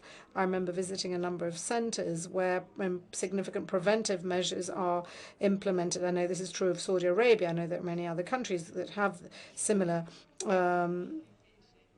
approaches. In a few months, our Italian Parliament will be debating a bill to combat all forms of radicalism. And I repeat, all forms of radicalism, not just Islamic radicalism, because, or fundamentalism, because we know that there are many instances of different forms of radicalism that are expressed even though there doesn't seem to be any true foundation in this support and belief, but the media echoes this. So the first thing we should do is isolate these organizations. This has to be done in Europe and in the southern rim of the Mediterranean, as well as in the Balkans. And this is why I have deliberately mentioned the Balkans, because as we know, the Balkans are part of the route taken by migrants, and therefore our society should be founded on sound democratic principles. So I really would like to thank the person who asked this question, because that is precisely the purpose of my concluding remarks and of the conclusion of the report. This is a challenge that cannot be successfully tackled only through military means. We have to make an effort. That is something we've not had to deal with in the past, and we have to do this together. I'd like to say that our Tunisian colleague is perfectly right. Obviously, if we look at the makeup of Daesh in Libya, we see that there is a significant number of people who've also been terrorists in Tunisia, and there are obvious impacts that are of importance to Tunisia. And this is obviously something that can be said about many other countries with which we have excellent relations. I believe, having said that, that we must appeal to Europe and to us all, because we only deal with these issues when we have to deal with the negative aspects, but we should really try and support the positive aspects, i.e. support those countries that have suffered losses, and that is why I also agree with our British colleagues' comments on Egypt. There were countries that had a thriving tourist industry, and there were cruises from Italy to Tunisia to Egypt. The Mediterranean was a place of culture, peace, and tourism for us all. And unless we understand that in order to fight terrorism, we have to support those economies so that they can recover, we really will have failed to live up to this challenge. I was saddened to see that the cruise boats that used to sail down the Nile are unused, or that the number of visitors to the pyramids have been halved.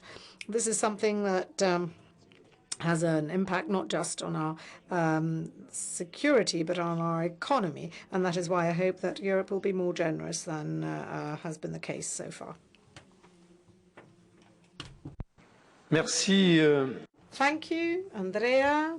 And now I would like to ask the members of the GSM to prepare their ballots. You will